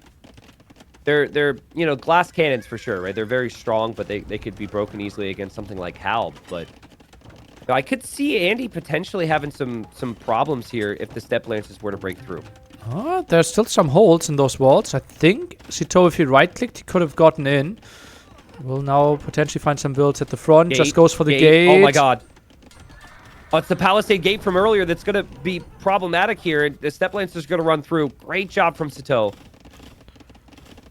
30 population behind. Random gate there in the back. Tries to generate some crazy walls. That shouldn't happen. Beautiful. The Step Lancers will actually still exist here, though. I think they'll kill the Pikes. But you can see how weak the Step Lancers are. I was very wrong on that. Wow, Elite Step Lancer doesn't even kill Pikemen. 3 armor upgrades on those. Really helping. Yeah, and now it's Halp for Andy. And Andy, like you said, Eco lead. Has 3 relics, 0 relics for Sitaux. And the Treb push could continue. We could have more and more Cannon Galleons out to take out some of these buildings. And Sitaux, disastrous Dark Age, solid Castle Age, but was never really able to control the same gold area that they were both contesting here in the south. Step Lancers now moving in against the Halberdiers, moving in and back again. Now going for the Bombard Cannon there. Will get the snipe. Could get the snipe against the traps as well. Nice micro by him. Uses the unit nicely. Yeah, very nice. Doesn't get the Bombard Cannon. That was close.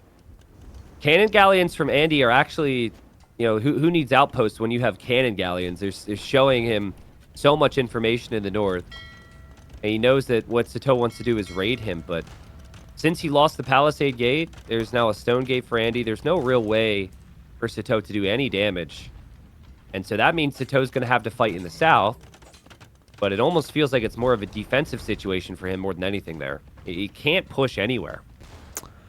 Andy switches into Arbalest now. Tries to make an Arbalest Halberdier push happen at the top. I think with what he sees, just fully committing to Halberdiers would even do the job. Yeah, maybe. Yep. Just like 50 Halbs with some Trebs in the south. The thing that's tricky about this map, it's like, obviously, right now, Andy's in a great position, right? But it's very easy for Andy to be like, okay, we're winning. Let's fully max out and then push. Let's take our time. We've got all this gold. But you can't forget that Sitaux has time in the north for gold. Now, I think the Cumans, the way they would spend that gold would be like pip checks, which is tough without castles, or maybe Siege Onager, which is just like crazy long and big investment. But this is giving Sitaux some time here, is my point. He is taking more gold now than he ever has been. But with that time, he's getting some ideas. And one of his ideas is that it's a clever one to tag into CA as Cumans. Well, I think that's extremely broken in deathmatch, right? Cuman CA? Mainly the stables. Mainly the stable units? Yeah, it's stable units. But this is like CA as Cumans is not a thing. Yeah, well, I mean, it's so funny. It's like if you were to read the tech tree, you should think it should be, because one of their techs increases the production speed of their cav archers. But it also, I think Step Husbandry also applies to the stables, right? I think it's the same tech. I think it's Hussars and I think it's only Hussars and Step Lancers. It's not the Paladin tech. But it is cav archers? I thought cav archers also produce faster. I didn't know, and that's something I refuse to learn, because I think cav archers, if you have Kip check, if you have a castle, why is cav archers ever an option? Well, he doesn't have that many castles, and they're split up from each other. Oh, Nilly refuses to learn like the stubborn man he is. Step Lancers going in. And honestly, the Step Lancers have taken really good engagements. Yeah. I still think, though, that Andy's been trickling a little bit, right? It's been like 10 units here, 10 units there. He hasn't had the big mass yet. By the way, Sitaux lost his blacksmith, so his cav archers will not even have bod canero. Oh, baby. Look how many cannon galleons. 10 cannon galleons right now. Yeah, it's spread around really nicely. Really nicely. Look at this castle from Sitaux in the north right now. He's trying to be as sneaky as possible. He also can't place castles anywhere near the shoreline because of the cannon galleons. But Andy saw that with his outpost, and Andy's already making trebs there. That castle is going to go down for Sitaux. Yeah. Already has the traps prepared, and this is so cost efficient constantly for Andy. Look at how his gold is rising. 50 on gold feels quite crazy though, when Halberdier could be one of your key units. Yeah, I really, the unit comp that you would normally go for in late game with the melee Halb Arbalest, so I get it for that reason. I really don't see any reason to just not go full Halb Siege on land, though. Well, maybe he thinks the switch is coming, right? Maybe he's expecting kip checks for quite some time, but it's not happening. Yeah, that's fair. But, you know, Andy just has played safe here, you know? And, you know, first series of the day was a good series. I did watch Game 3, Game 4, and some of Game 5 between Jordan and Mihai. But, you know, last week, right, every single qualifier decider went to the final game. And it feels like this could be another one here, right? If Andy ends up going up 2-1. Yeah. So close. And, well, now we see Sitaux not even taking the fight. Yeah. Just Sitau's like, I don't know what to do. I can't fight this. I will not have control. And Sitaux, he put up a good fight here. It looked like he was dead for some time. He does lose this one. Andy holds on nicely. Really creative stuff from Andy. It looked so bad for him when he placed that castle foundation next to this TC. It looked like he was going to have no gold control and might have been unable to make it to Imp because of it. But he just shifted to another position with the castle. It does make you think if Sitaux had a little bit more vision, maybe an outpost in the middle of the gold area, would Andy have ever had a castle that would have given him the opportunity to trap down Sitaux? Especially, like, what are you thinking? What is the opponent doing with that gold? With that stone, right? You just denied it. You had all the mangonels. Yeah. Yeah, he probably felt like, I just got to continue to... He probably felt like when he placed his castle, I have to make sure mine goes up. I have to keep focusing on this area so he can't build it. But, you know, Andy just said, oh, I'll just actually move here. And, like, again, it's a very, like, simple thing for you and I to break down and for viewers to see and be like, oh, that makes sense. That is not a natural move in game, though. It's just not. It's a risky move. You're going closer to the opponent's base to build a castle after you already had the other castle denied. Yeah, and also think how Sitaux needs to move to get there. He has to go, like, through this maze of wood and gold. It's so easy to lose, like, 3 mangonels then to a single mangonel shot of Andy. Yeah, that's true. Andy goes up 2-1. Great job from him. Do also have to say, nerves possibly getting to Sitaux here. Big misclick at the start. I think the Cumans could have had a lot more potential if he wouldn't have shot his Rhino with his TC there. So that definitely is a game to forget for Sitaux as we look towards what is going to be his home map. Yeah, that like, maybe on this level, I'm not sure if we can call it over, but it's like heavily shifting into Andy's favor. Because I think like Malay they're just better for the map in the long run too. So I think with that being the case, it's like you need that Rhino. You need to have an edge of sorts. Because if you don't, then that happens. So yeah, and it was the first pick humans as well. Yeah, that's brutal. So first pick humans, wow. Yeah, that's something I would have expected. We didn't really get to talk about the draft too much, but obviously humans have now gone down. Still have some higher picks available for Sitaux. Did win with the Vietnamese, which was the later pick, for example. Lost his other one with the Saracens, but I guess it was first pick for both of them. That's pretty incredible. Still got some solid civs remaining here for Andy, but hoping for more games here. Well, we will get at least 2 more. Yeah. Next one will be on Hippopotamus for Sitaux, and both going for the extra resources civilizations. Will be Dravidians for Andy. We're 30 seconds away from jumping into it. And Lithuanians for Sitaux. Didn't Sitaux play this incredible strategy with Romans? I thought so in the decider, wasn't it him? He went Romans. It wouldn't have been the decider for him, right? Hippopotamus? No, not in game 7. But I think last Sunday. Maybe I'm misremembering. It was game 6. He did do it with Romans on Hippopotamus. Oh, yeah. He went galleys and tower defense. It was like double tower defense, which I think was the first time I had seen it. Yeah, that was really clever. Yeah, I was a big fan of it because like the thinking, and we can explain it when we're in game here, but the thinking is like if you tower, you're only protecting one area. And what Sitaux did is he somehow protected 2 with that. So Dravidians for Andy. And then we've got the Lithuanians here for Sitaux. The map is Hippopotamus. And, well, Nilly, it's a fun map. Be curious to see where the players will chop wood. Some players will chop the hippo eye for hippo. Other people will chop outside the hippo. And I think that's the safer play. And that's what Sitau's doing now. And that's also what Andy's doing. Okay. Yeah, we moved the town center a bit away. Typically, it spawned where the green area is to reduce the amount of villager rushes. And, well, it felt like it changed quite a bit. I think we saw one douche in the qualifier. And except that, we basically only saw aggression start in feudal age. So, pretty happy with our change. The series between Matza and Jordan was one of the... And I don't want to come off the wrong way here, but it's true. Because I, was doing stuff, busy. That was one of the early rounds where, you had an obvious winner, where I actually scheduled my timer on making sure I could watch it. Oh, really? Because, yeah. Because so that guy's also known as Black Forest. He changed his name. And he does some crazy stuff. I knew it would be like Vill rushes, castle drops. He would be going for super high risk, super high risk, high reward type strats. Jordan dealt really well with him, but there were some games which were pretty nuts there. So I was like, I need to make sure that I'm seeing this. It was a good time. Yeah, we looked it up. I think he is the player that dodges the most in the ladder and is the third most dodged player. In the sense that if people queue against him, people actually close their game to not play him.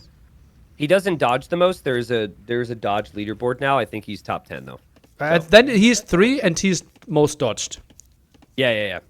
I think Morg is maybe number 1 most dodged. But yeah, there's a lot of players who like play a certain way, and since the dashboard's there and you can see who you're up against, a lot of people are like, I'm out of here. So yeah, but it's like it's a world that like a lot of people aren't open to. So, but again, apparently he's the most dodged in both accounts combined. Oh, if you combine both. Oh, yeah, okay. Yeah, got it. Yeah. Everyone who didn't see the set, go back. Obviously, it was relatively one-sided in the result, but the games were really entertaining. Jordan against Matze, round of 48. Do you know the map Coastal Forest, Nilly? Yes. Okay, so I made a video about Black Forest on Coastal Forest, and he does some ridiculous stuff. I know you've got so much free time these days. So much free time coming up towards NAC, but tell me what we do to watch. Stuff. Yeah. So there's a pause here, which gives us time to talk about the things that we normally touch on anyways. Dock in the north from both. Andy's is a bit more in a choke point, which makes me think we might see a potential dock block with a second dock, which I don't know if that'd be good or not, but believe with a second dock there that would block the choke point. And I don't know why you would build your first dock there if you weren't thinking about that potentially. So that's a big deal, the water there and the fish. But obviously the land too, so lots to potentially happen here. Okay, then the question, how do you want to play against this, right? If you go for the dock block at the top, are you still committing to water? Are you building galleys? Are you building fires? Are you building demos? How much are you sending to the bottom? I think if your opponent dock blocks, and I'm full on expecting it at this point, because you get the extra wood from Dravidians. The initial dock is further away from more shorefish for the villagers, so I think it makes sense. That happens, I think the worst thing you can do is overmake or undermake the Navy, which is kind of not an answer, but I think you still could test a little bit with like one fire, but maybe just leave a demo in the choke. Like you have to expect that they're going to surprise you and still come out with Navy. It can only enter your side through that one choke point. So maybe just wait there with like 2 fires and a demo and hope your opponent makes a mistake. But they can obviously scout. I think we'll see a lot of like scout movement in this top area as well. Yeah. Someone said galleys go around the other way. I think that's just too far of a trip. But I think, maybe not galleys, but 1 or 2 fires going down the other way could be really nice. Yeah. Otherwise, it's too easy to go for shorefish for either player there. Yeah, the shorefish is actually a really big deal. Especially if you look at Andy's side, you could make a mill where you take 2 shorefish and all the ostrich, which is huge. Yeah, that's nice. I actually think, and I know that it's a specific thing, but I think that shouldn't be the case for one player, but not another. Because if you get pressured there, you could just shift right to the ostrich and be on land. It's like to have that potential for a mill that does so much. Whereas Sitaux's ostrich, he might not even be able to scout. That to me feels like a slight disadvantage for Sitaux. Nothing major, but leading up towards the main event, if there's going to be tweaks, I would say that would be a nice tweak. No, I can see what Still you're a saying. pause for you, I assume? Yeah, and I see the admin typing in the cast information channel. Okay. Whatever that means. Okay, so there might be a bug that we have missed. Or an issue for one of them. Seems like Sitaux is missing 1 gold. Right? Isn't it like 6 tile versus 7 tile? He should have a 3 Yeah. tile. There should be a 3 tile more in the hippo, I guess. No, Is no. that what? I is mean, that like not? his main gold spot is 6 versus 7. Oh, shoot. Oh, yeah. That's weird. Huh. And I Well, see the admin jumping into the lobby with Sitaux again. So admin is on the Okay. case. I think we will have a second pause pretty soon. Like 3 And minutes, then- 24 seconds in the future. And then we'll see. I mean, you could inform Sitaux here. You could say, hey, Sitaux, just letting you know you have 1 tile less. Are you good to go? Like, because if your start's been really clean, I would like the player to have the option, Yeah. Some players will play it. I've seen players play through a lot less. I remember informing Tato at TTL. Tato, you're missing a 4 tile gold on Ghost Lake with humans. And he's Oh. like, it's no problem. I think he was against like a really big name as well, like Barles or something. And he's like, Okay. it's no problem. And just played on. Yeah, because like, if we were to see a rehear Nilly, it does give players the opportunity, like you resign. You shouldn't look, right? But the way the game's designed is you could quickly look at their opening, and no one wants to allow that possibility. So I think that we're going to have this one played out here. I'm not saying there's been nothing else from the admin, right? Well, admin is in talks with Sitaux. Now, not anymore. Okay, yeah, so they're probably going to play this one out, and Sitaux going to stick to his strat going forward. He knows where the starting gold is from Andy. He's scouted for that. Actually, never scouted Andy's dock Nilly in the north. That's huge, actually. Well, actually, it was consideration to restart because there's a relic missing. So this Wow, was well done. this was not even in consideration, apparently. The amount of gold. Oh, and now the admin has heard us talk about the 1 tile of gold and is like, holy crap, I was looking at the relic. Now we need to let the players know about the gold because they're listening to the cast. Okay. I'm guessing. I'm curious what's happening here. By the way, we are sorry going for the- to the gold on the back for Andy, so the size doesn't matter that much right now. Yeah. Also, it is a dock block from Andy. So we confirm that much, but it's funny that Sitaux never even scouted the initial dock. Yeah, I guess the relic was supposed to spawn in the middle. The top, maybe? I wouldn't don't be know where it surprised if it normally was spawns. yeah, I thought it might have even been a 4 relic map. I don't know. Yeah. Yeah. I mean, obviously, we do have a player playing as Lithuanians here, and relics are important, but I really don't think. Like, I didn't see all the games. I would guess that we didn't have a single game in this entire qualifier where we saw more than 2 relics collected for a single player. Yeah, it's like There's this, just no way. Yeah, this is not the It's typical not a thing. relic map. So I like right now obviously we are 3 minutes 24 seconds in game time behind them. Live time. Yeah. Like 2 minutes real life time. So right now in the future, super unfair map I asked admin, but no re. Okay. Okay. All right. Well, Sitaux has then told his opponent he doesn't even know what he's talking about. So now Andy's probably thinking, "Whoa, I've got a really good map." Oh, Andy So, has a really yeah. bad one. Okay. Yeah. So So we're playing this one who out. knows? But like big deal right now is like the lack of scouting intel for both. It's interesting.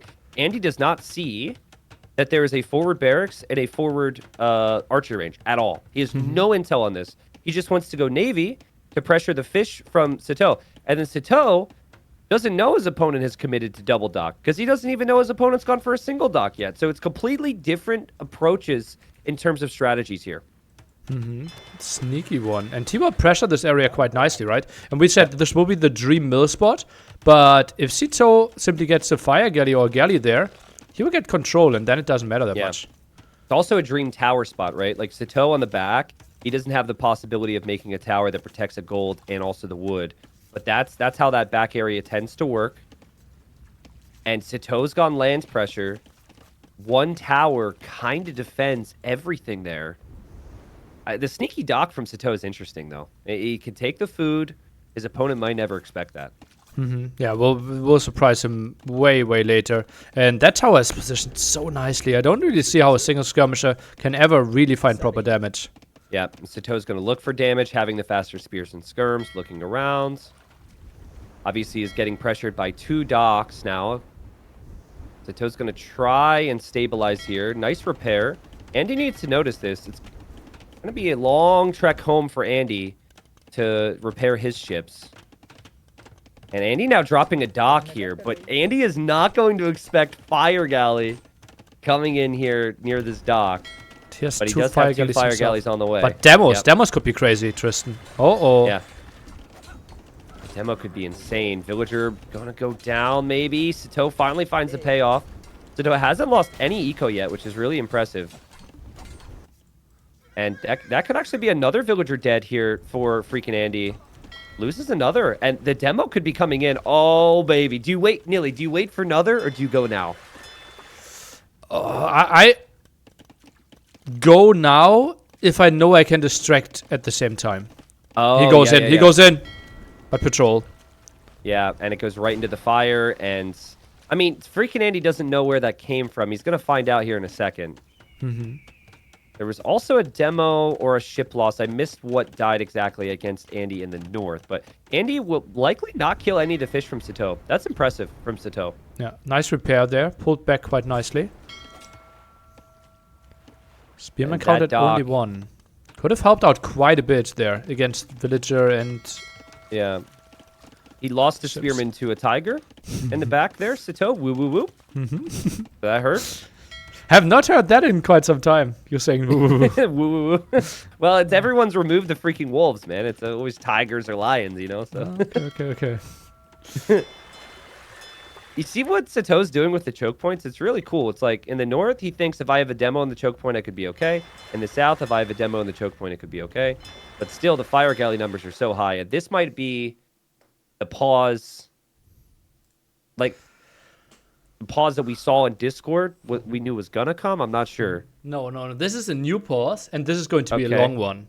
Because I still see them talking. I still see them talking. And this is okay. This is in the this will be at least 2 minutes real life time pause.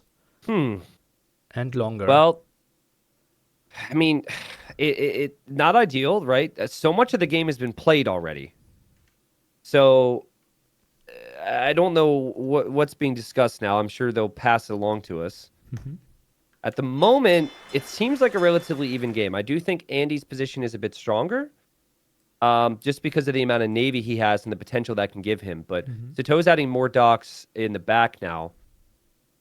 And he can make some more navy there to potentially stabilize. But I think the big thing is like food income. Andy's gotten so much and is getting so much from his dock in the back with the shorefish there. So I imagine food collected for him will be better. From what I'm seeing right now, it is slightly, and that could continue to grow. I'm wondering if there's a small chance that Sitaux thinks the top is somewhat bugged, that he can't go through because he didn't scout the dock block and his fire galley movement might be off. That's a good guess, actually. He's clicking units to go that way. He's probably done it 1,000,000 times now, and it's not working. And he never scouted the initial dock, yeah. I think he should. I mean, you should know that the dock block potential's there, but like I'm addicted to the dock block. I see water and I think, can you block it? I don't know if Sitaux's brain works the same way. That's a good point. And then what do you actually do as an admin? You just say not bugged. You can't tell him.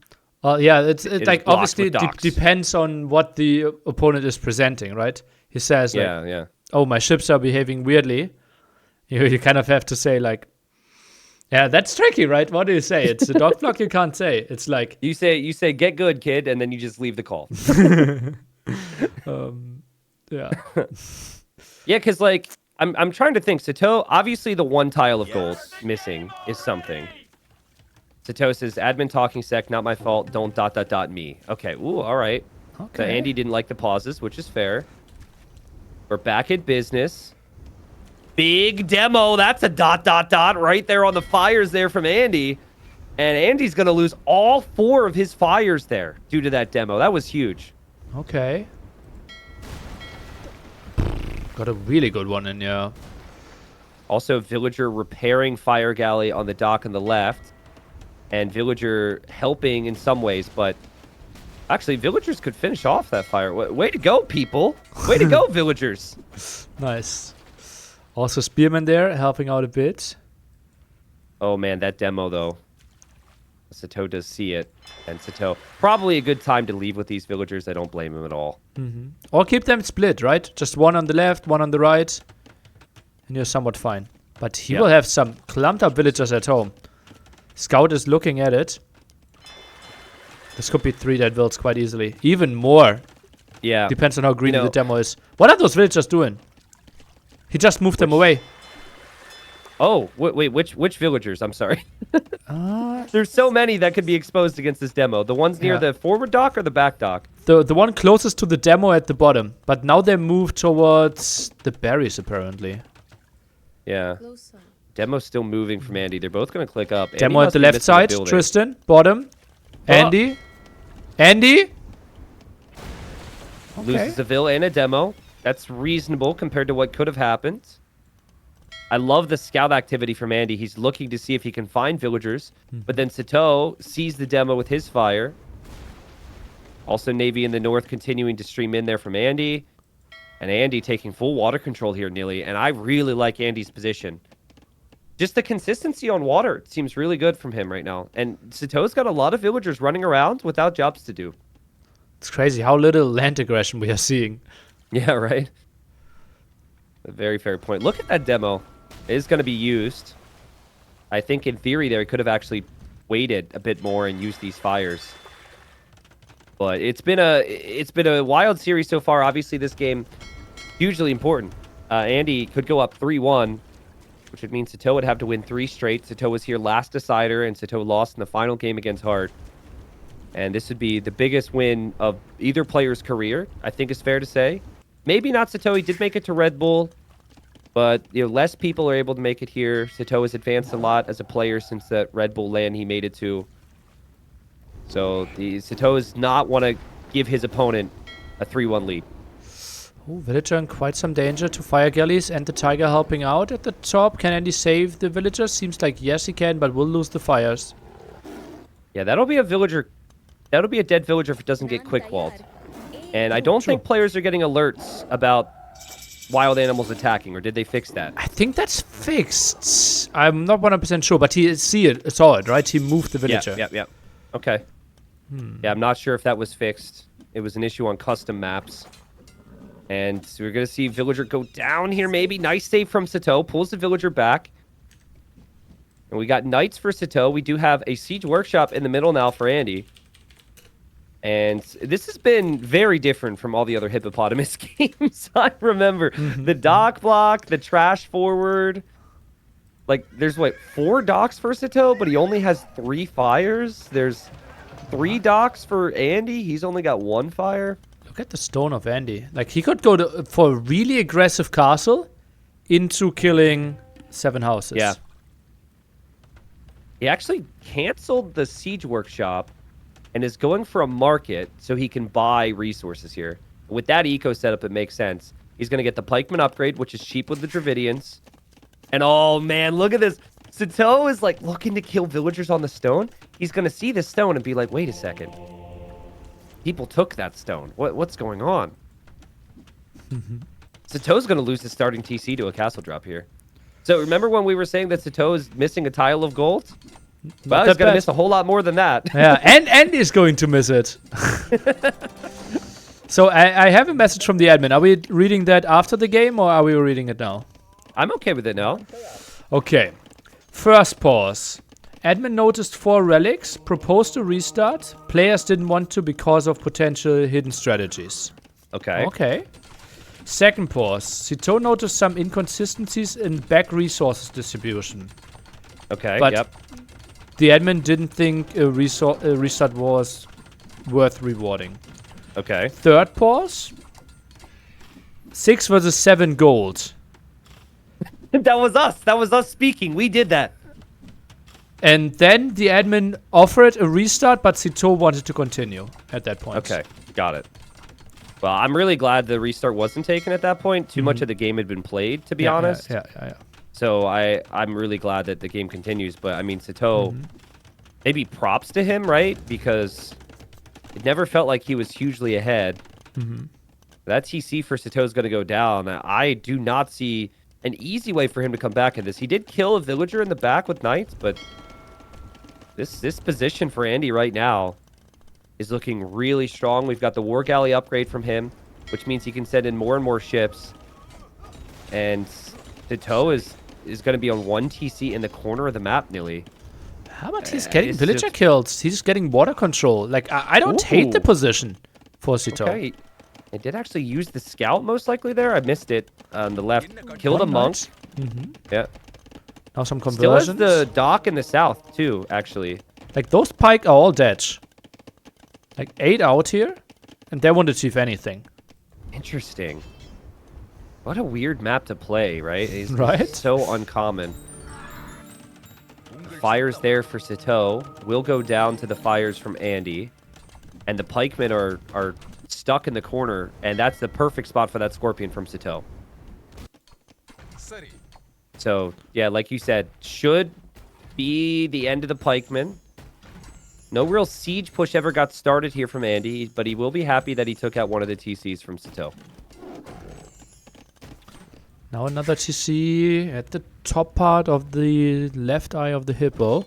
And a knight finds more kills here at the site.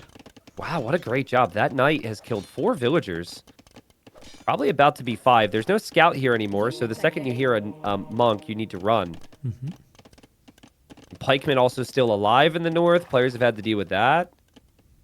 Also, Sitau's going to have to deal with losing all of his houses slowly over time to the siege there from Andy. But Andy is choosing to push forward with the siege now towards Sitau's docks. Both players paying attention there. Beautiful stuff. And we'll see how the siege micro goes. Looks like a 1-for-1. Yeah. Lots of work for the 1-for-1 trade. Yeah. And pikemen, I said they would die, but actually they got a kill there against the scorpion. Yeah. Yeah, scorpions can be really awkward if you're not, like, microing them. Like, if you just patrol them in. House is still going down for Sitaux ever so slowly. I mean, it's just, like, another small thing he's got to deal with. It's like, how do you counterattack your opponent right now if you're Sitaux? I think, actually, demos and water from the south is your best bet. Actually, could TC the south here, nearly. That's a pretty big deal. Because there's villagers on the shorefish still. I could see them naturally making a run towards the tiger. And then eventually a TC in that area. Forward town center, forward monastery from Sitaux. Wants to pressure that area. This is crazy, Nilly. This is so chaotic. This is so different than any of the other games I've seen. Do you remember games that went imp here recently on this map? No, I don't think so. Feels like this one could. Yeah. Like, it's still Sitaux trying to make it messy, trying to be aggressive. Neither player really taking any... I think what would make this game the dream game for me is and actually I think it might happen, but a forward castle from Sitaux on Andy's main gold. I see villagers in the north now, so I think that Sitaux wants a castle in the corner. But to just like trade main gold to be so sick. And we've got another castle from Andy near the water here of Sitaux. Sadly housed Sitaux, so couldn't really build any ships against that. A demo could have instantly killed that one. And that means no counter cast at the top, although Andy is heavily on stone. Oh, jeez. Oh, jeez. Oh, jeez. Oh, jeez. I'm just worried for Sitaux right now. He's like no army control, right? Oh, he's building a defensive castle now. I guess he has to build a defensive castle with this pressure. Oh, man.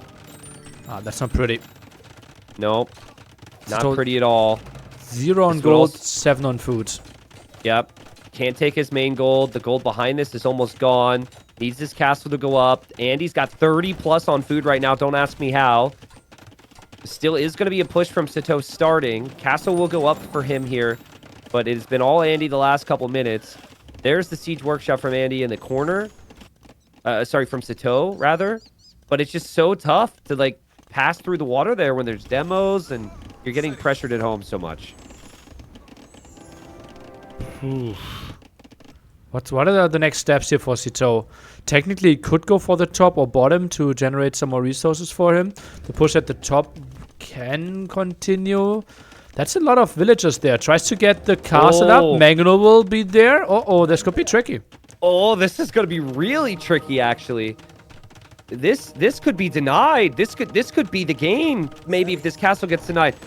Lots of villagers. It feels like Andy's just going to send everything he can, but he's got to pull away villagers. And oh, this is smart, actually. Sending in villagers to attack the Mangonel.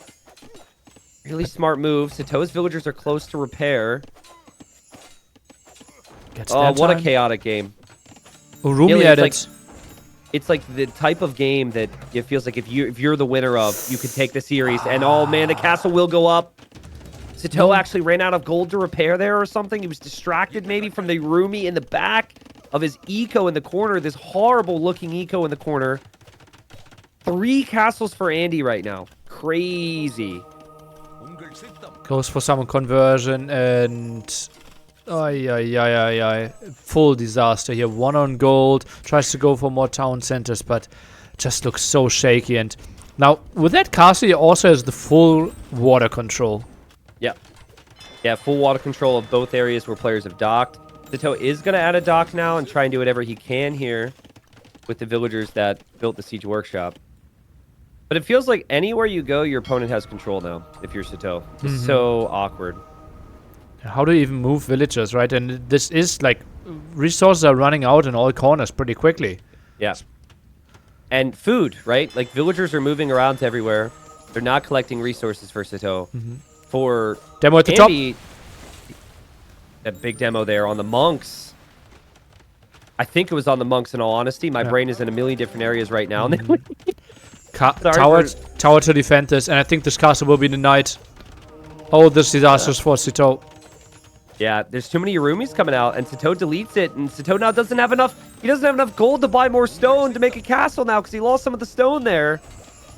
And the monks will go down to the Urumi. I think the fire ship will even go down to the Urumi.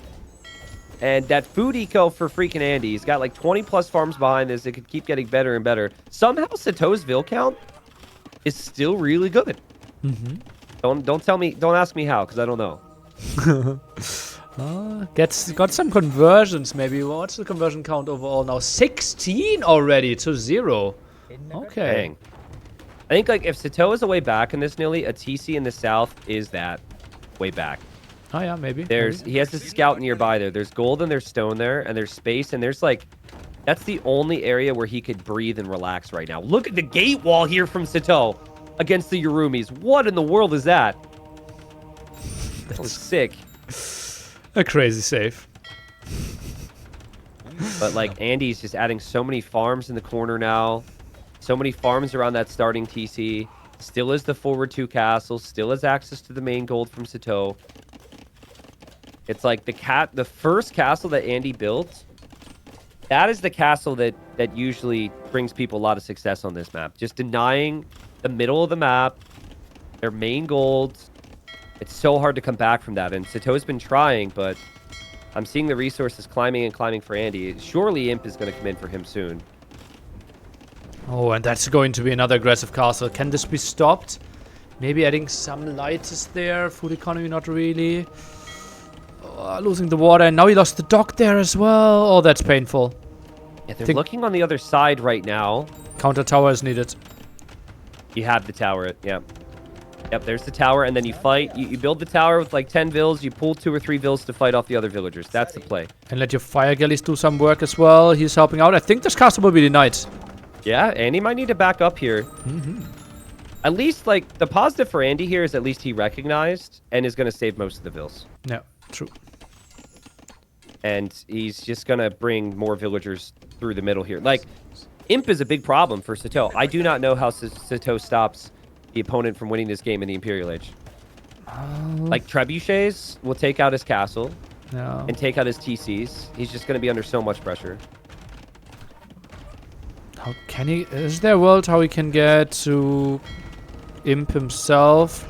Not with 20 on food and basically nothing in the bank. A demo for Sitaux would be so nice here, but he doesn't have docks. He's got a dock in the south, right? But the Yurumis are going to be enough to defend from that fire. We have a tower again here from Sitaux. More stone gates, more trapping here, but... Again, a risky castle for Andy, maybe. Feels like Andy might get this castle denied. Sitaux still with a chance here. Yurumis will find some villager kills, though. Sitau's got so little gold access right now. He does have the gold right near where this castle was just denied. He has to make sure that castle never goes up. I would actually wall that up with a gate and palisades right now with that one vill. You've got to make sure that foundation is blocked. 2 villagers arriving. It's only at 52%, so would need quite some work, but he has villagers around at the wood line there, so not completely unreasonable to send another 11 vills there. Sitaux is just completely up against it right now, but he's still like somehow had a siege push on the left. Still has monks there, still has a dock there. Still has remained in this. The population is ahead for Sitaux by 20. It's an incredible fight from him here. And Andy's lost a lot of units. A lot of Yurumis have died, lots of pikes have gone down. But will the Trebs be taken out? You know, like what happens if everything starts to be Trebs down here? Well, maybe in a wild world you can kill some of the traps with the demos, but I don't even see him having enough docks for that. Yeah. Oh wow, and he tries to finish this in Castle Age. Sitaux adds 3 stables. Sitaux could convert the fires, or the demo could kill all the monks. Ooh, that hurts. All the monks go down. Sitaux did not want that. GG. And the GG's called. Wow. FreakinAndy goes up 3-1 here. And it was just like the initial strategy was so wild. The dock block possibly confusing for Sitaux. Sitaux tried to go for the forward. But the forward never really accomplished much. Andy was able to make that one tower. And that one tower protected the gold and the wood. And I think that is maybe what prompted the pause there, Nilly. Because Sitaux then looked at his base and was like, I can't build a tower to protect my gold and the wood. And, you know, the rest of the game plays out. Andy played that one perfectly. It was very scrappy there. And as we said, very rare that this map goes to the Imperial Age. But the Imperial Age pretty much decided it, or would have decided it soon. Sitaux, last qualifier, it went down to the final game. He's now down 3-1. He has to win 3 straight to get to Berlin. Oh, baby. What a big task ahead of him. And it felt like he had a prepared strategy, wanted to go for the sneaky attack. But like this is not the first time we have seen the map spawn like this, right? You can have really compact resources. So I think Sitaux was counting on a very fortunate map generation against Andy. Yeah. No, I agree. The tower that Andy built, you can't get that all the time where it protects your golden wood. And so I think what you have to do as a player is you have to say, did I get a little fortunate with the map RNG? Oh, I did? Okay, now I can take advantage of it. But you have to scout it. You have to make informed decisions here, right? I'm sure Andy would have not built the tower, would have played a bit differently if, you know, the potential wasn't there. And, you know, I think for Sitaux, like, where was his scouting, right? You know, was going forward with spears and skirms the play when someone can so easily protect with one tower. It's really tricky. This is a hard one to break down, but you just can't. You're not going to have a good chance of winning this map if someone gets an uncontested castle on your face, like Andy did in early Castle Age. And that was such a big play here. Yeah, no, crazy how he got into so much stone, right? He had 14 villages on stone and fuel age there to get that one down. Massive. He mined 3,100 stone that game. Well, he built quite some castles and defensive towers. Yeah. Yeah, it's just wild because, like, your starting TC doesn't have double stone spots behind it. The corner doesn't have double stone spots. So he was just able to find, like, every little stone spot around and did a good job with it. Well played to Andy. I got to say, Nilly, I was not expecting Andy to be up 3-1 here after 4 games today. I thought it would maybe be the other way around. Sitaux was my favorite. So this is quite a run from FreakinAndy. 1 minute to go to maybe close it out. We are going to African read bets. And we have seen some people go for some fish boom here, for some very defensive plays, for lots of walls. But the 2 civs that we have here are indicating that we will see a lot of aggression. Okay. Aggression maybe less in the way of fish boom. Less of fish boom, indeed. Goth versus Magyars. Quite interesting. I think if we get to pop 200, pop 210, and Goth gets some gold control, could be looking really solid for them if they get to their Haskell and Halberdier spam. But obviously Andy, he will go for some aggression before that. This would be a weird scenario where we could actually see both players going man-at-arms. Is that a thing? On this map, I think so. It's like, if you can't kill villagers, if you're unable to kill villagers, then I think you can at least contest the fish, right? And if you're a certain player, I forget who it was, get your man-at-arms demoed. I think it was like poor Dragonstar or something. I think might have been Dragonstar against Kingston, maybe, yeah. Yeah. Well, here we are, Goths Magyars. So you asked me, would it be likely to see man-at-arms from the Magyars, basically, right? Yeah, like it's just one of the weird, very rare scenarios where both going for man-at-arms could be an option. Yeah. Yeah, possibly. So you got the fish in the north and the south. Players usually are taking advantage of that. I could see an argument for going to the middle here with the Goths. Free loom, or instant loom, sorry. So you could maybe justify going to the middle earlier because of having loom. Also, you've got the shorefish, but also the hunt. You carry a little bit more, and there's some of that towards the middle. Maybe get some stone in the middle where there's not a lot at home for a castle later on. But I think fish in the back is like too safe, and players are not going to want to take many risks. So probably a dock in the back into whatever else.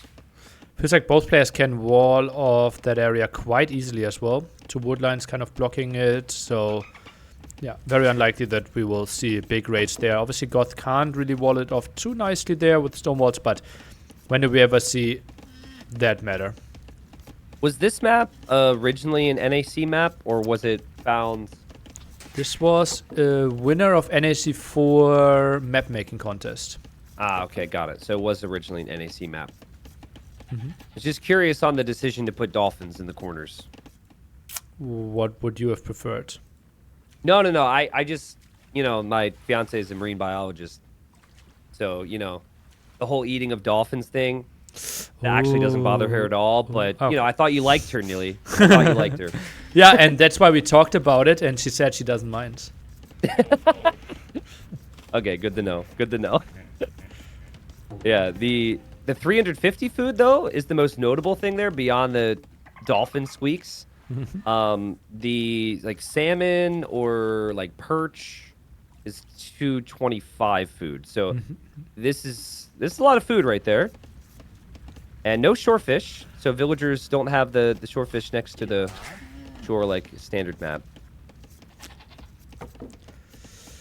But what do you think's how do you think this plays out if this goes late for the Magyars? Because I played this matchup once, and obviously you have a lot of faith in the Knights and Castle Age, but if this goes to Imp, it feels kind of awkward for the Magyars in my opinion. Don't they have champions as well? I think champion and heavy CA is not performing too poorly. Yeah. Yeah, obviously, I think if you have walls, right, so you don't have, like, You the spam have from the gods. supplies, but don't have gambesons. Well, I don't think Gambesons really matters that much here, Agreed. right? So that's not a bad thing to lack. So if you get supplies and it's a bit cheaper, I could see that being an option to go champions. But how many times have we seen the Goths have a horrible KD and yet win the game, right? They might Lots. have the worst champions, but they've got the cheaper champions. So I think if this becomes an infantry game in late game, I'm always leaning towards the Goths. Yeah, agreed. Obviously, mobility should be on the side of the Magia player. And we see, indeed, the very likely man-at-arm play from Sitaux. Sends 3 on gold, maybe even the 4th one. So will be man-at-arms with an archer follow-up. While Andy, he's getting a lot of walls in. Not on gold at all, so this will be a scout defense. Yeah. I saw a little bit of chatter between Sitaux and Andy at the conclusion of that game. It was in the game, so like the game had ended, right? And Andy's like, well, what happened? And Sitaux was like, well, your resources were in one spot, mine weren't. Anyways, we move on. They tried it a little bit. I bring that up because Sitau's got to put that out of his mind right now, right? He's got to put that out of his mind. Best way to do that, get some momentum here. And real potential, I mean, he's going to have 4 man-at-arms. He could kill a lot of villagers here early, take us immediately into that next game. And he might feel like this is very doable for him then. I love the walls in the back. That is such a smart play from Sitaux. Because how frequently have we seen, like, scouts or man-at-arms kill the fish back there? So, really unique play from Sitaux. Sitaux instant arch range. There will be crazy archer follow-up. Scout runs through the town center of Sitaux. The scouting's not great from Andy. Like, he's just now seeing the barracks. His starting scout could go down underneath the TC as well. 12 HP. Oh, he has no clue. It's 4 man-at-arms here, nearly. He's got no clue. Yeah. Sees the mining camp now, but this could be so many things. Yeah, Oh, this is such weird scouting.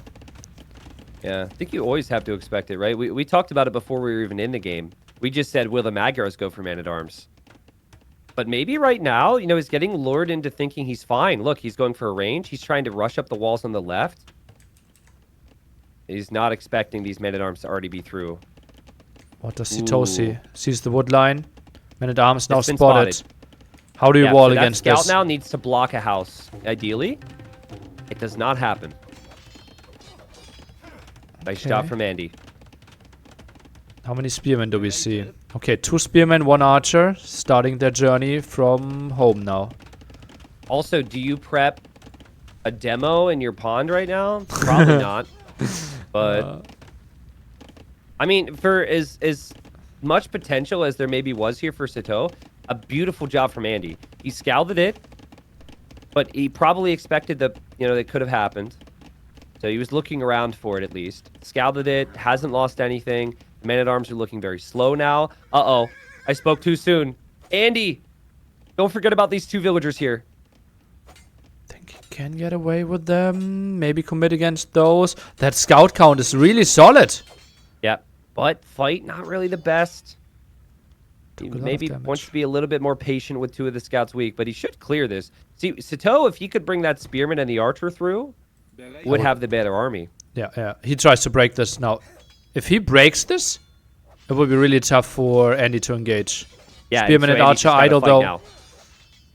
You just got to fight it right now. And oh man, maybe moments ago was the opportunity to take that fight if you're freaking Andy, but Sitaux breaks through very quickly. And that was a much stronger army than he had moments ago. Great pressure from Sitaux. We should say behind this, up to 6, now 7 fishing ships. So I think we will see some fish traps eventually from him. Crazy army here already. And yeah, it's just such an easier game for Sitaux to play now. He is around with the aggression, and Andy, he has to be scared of losing all his water. Adds the 6 fishing ship. That's quite ballsy. Yep. Yep, 6 fishing ships. Now demo. Almost finished with the dolphins. Now the demo.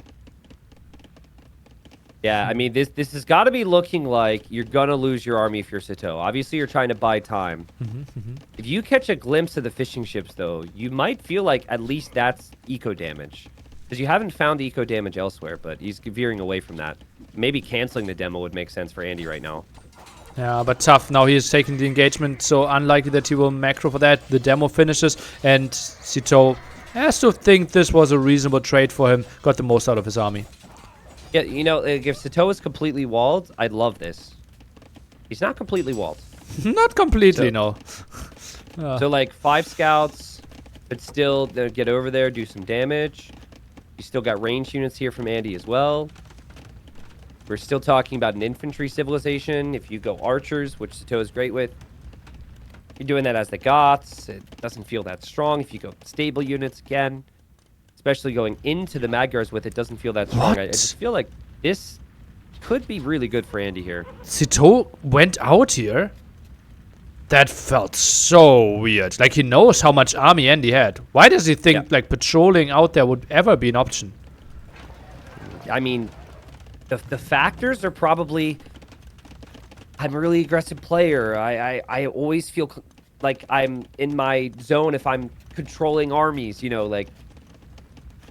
Those are probably the reasons. Now, obviously, based on what we've seen, I agree with you. Moving out doesn't necessarily suit the situation. Andy will be later to Castle Age, which is a positive for Sitaux fans.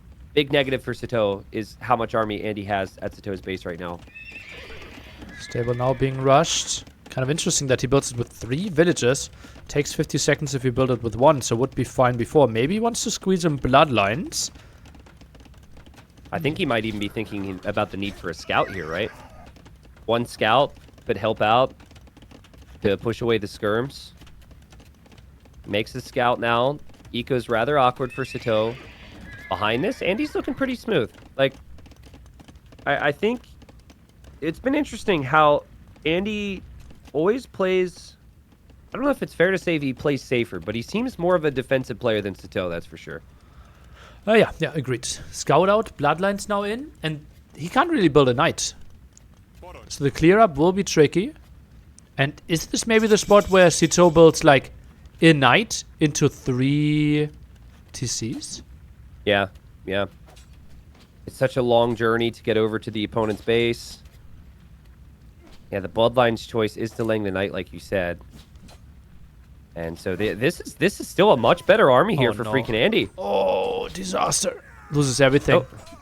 No fletching for either player, so obviously this is going to be just completely fine here for Andy. He didn't even need to invest more to kill this.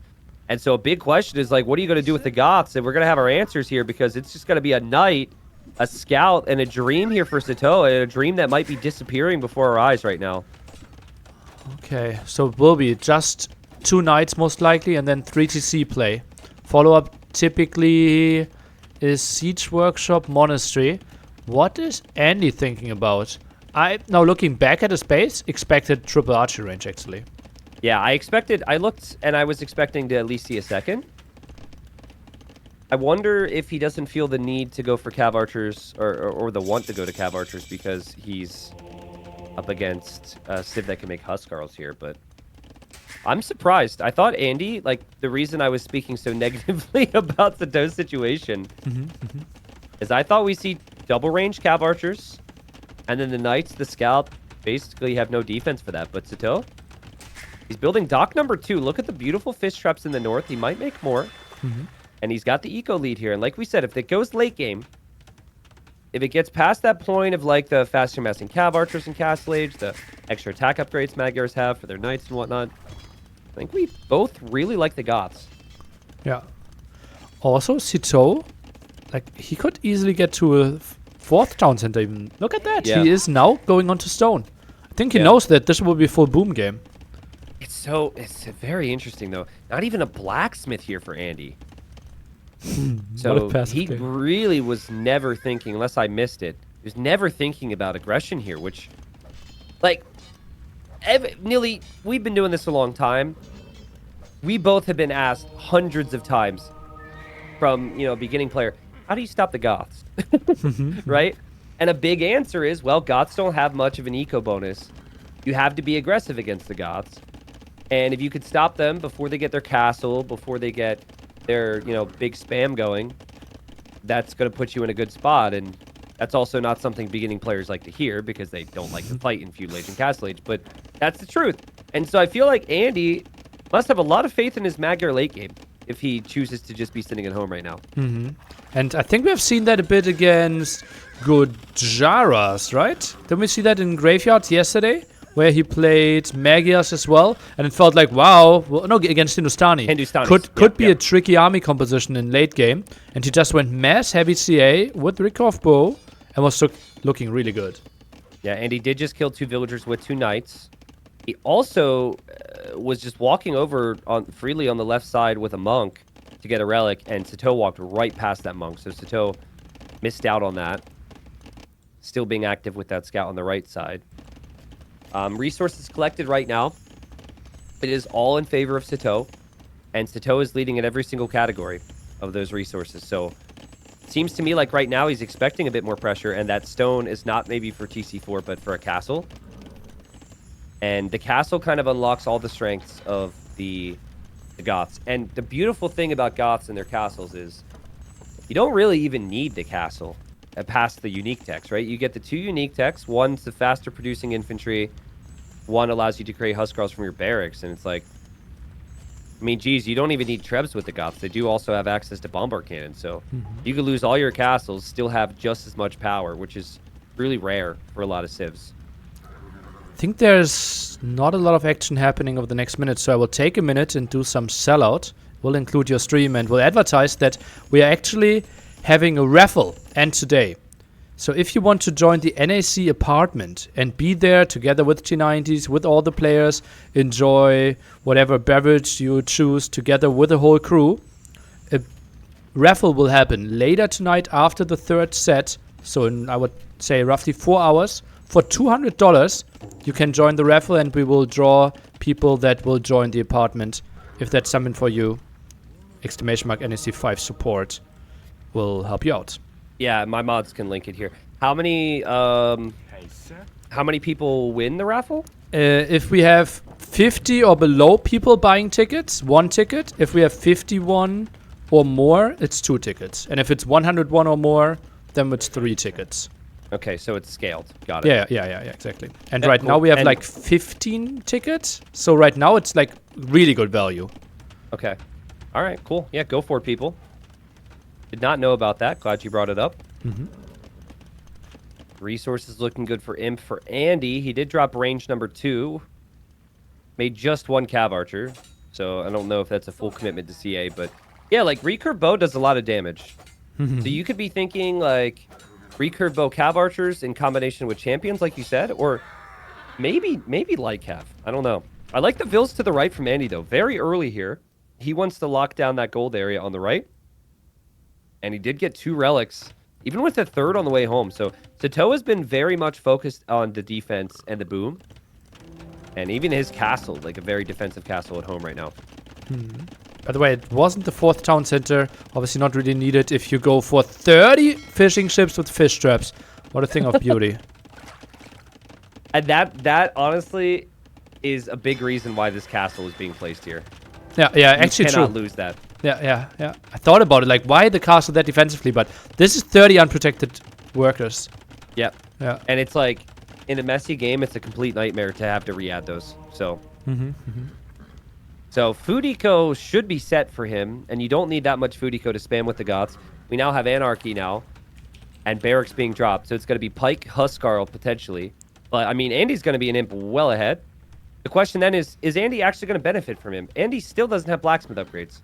He's just now getting fletching. So I feel like Andy is going to be a couple upgrades behind on really being able to do a ton of damage. But I don't...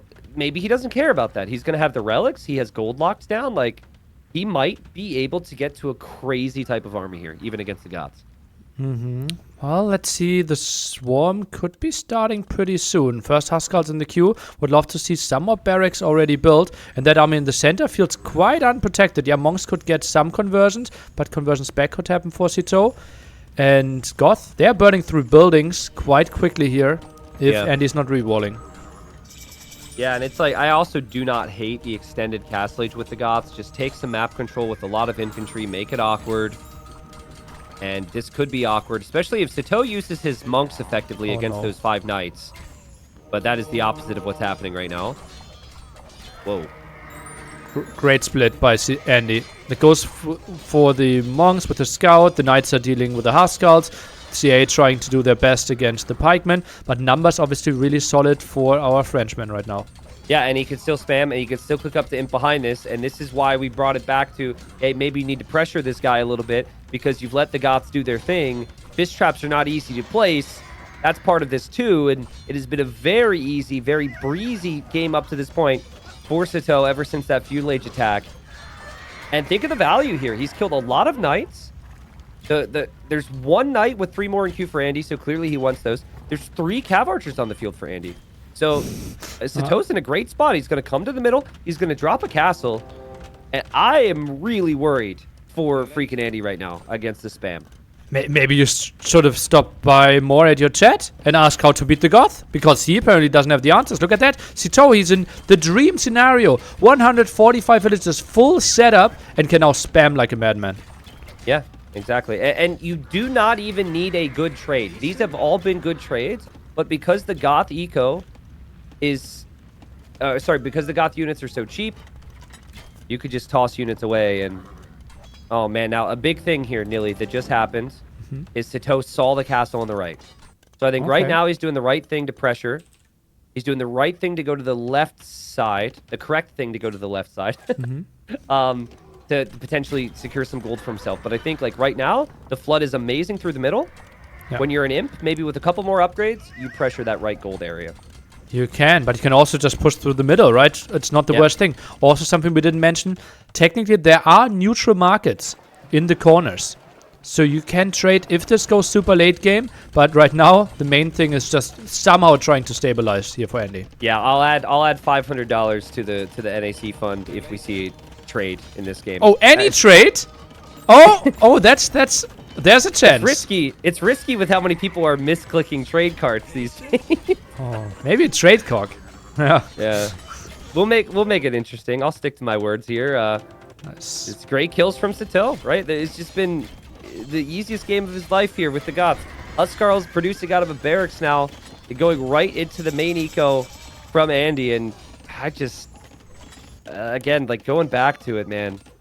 I'm not sure what Andy was expecting here against the Goths, but this is impossible to stop, surely. Yeah, and we looked at champs and how good they were and what upgrades they had, right? Because we felt, okay, Knights and CA can't really be the option. We have to go for champion as the counter to the Huskarls and pikemen, but he's getting completely swarmed right-hand side, broken in as well, and now a 50 population plus advantage. The cars at the top might be stopped as well. Yeah, and that's a castle. I mean, does it feel like a castle that you necessarily want to build in the first place if you're Andy? That's a desperation castle. Maybe hoping that Sitaux would run out of gold or something because he would have control of the right side. But, you know, not only is the army producing instantly here and is it really, really strong, but you also can go up to 210 population with the Goths, and no other civilization can do that, really, technically. So... yeah, it just feels like Sitaux just needs to keep the pressure on through the middle. Maybe eventually build up some trebs or some cannons to pressure that right side. But, I mean, even the Huskarls, they don't care about castle fire. They just go right underneath those castles. Well, might be actually going for that. Let's take a look. There's not a lot of traps out. There's one single one in the center. I don't think that the raid at the right-hand side actually makes so much sense. And now he even goes for perfusion. Production will be crazy out of those barracks. Yeah, this is before perfusion. This is before that upgrade. Do you think perfusion should be nerfed slightly, Nilly? No. I think it's part of the identity. It is crazy, but if a god gets to perfusion, they deserve it. They deserve it. I like it. Okay. I know some people have been saying that they would like to see that because the Goths finally got an eco bonus, right? Whereas before they had no eco bonuses. They struggled for 22 years. Just give them something. Yeah, these new civs don't struggle at all. They just dominating from the get-go. Goths haven't been good in a long time. But no, I mean, listen, I think the fact that everything that Andy has made here is on a horse, is part of the problem here. Never even considered the champion line. That is just so tricky. Castle might even go down 500 HP there at the right-hand side. Now sends in more stuff, but Andy can't weather the storm. Sitaux, not done yet. Yeah, not done yet. He played really good, right? Like, the early attack was good. It kind of looked like Andy was going to clear up the feudal age attack right away. But then Andy hesitated a little bit, something he might regret, because then the fight he eventually took was like 4 minutes later, remember?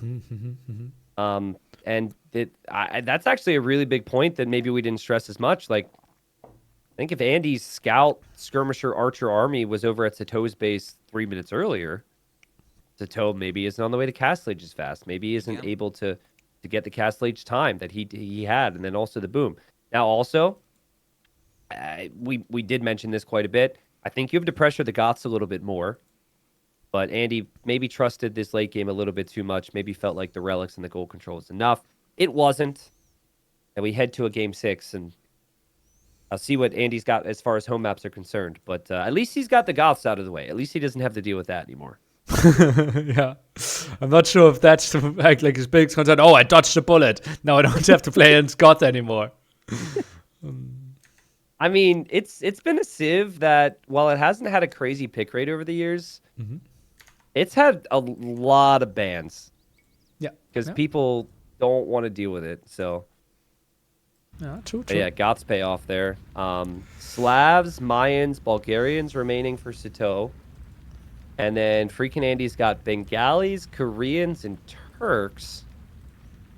Very closed map civilizations. Like, if the final 2 maps were arena, let's say, I would say maybe advantage to Andy there. What do you think is the final 2 maps? Are the final 2 maps? Well, I was literally just looking at it now. We've got arena and we've got Copenhagen, which is right back to my point. Those are amazing closed map civilizations. One is Regicide Fortress with water. I hate Mayans. Yeah, I don't think Mayans are good. You can't play Mayans. You just can't, right? What? You have to. I think Sitaux's civilizations are horrible for arena in Copenhagen. Yeah. Slavs I could see on arena play the light cav route into like a boom. But Sitaux needs 2 wins. And I'm not seeing a win coming in with Mayans or Bulgarians, at least on paper for him. Wow. What was he thinking? Was he going maybe like Mayans on Arabia could have been a better choice, and then he saves Vietnamese for Copenhagen?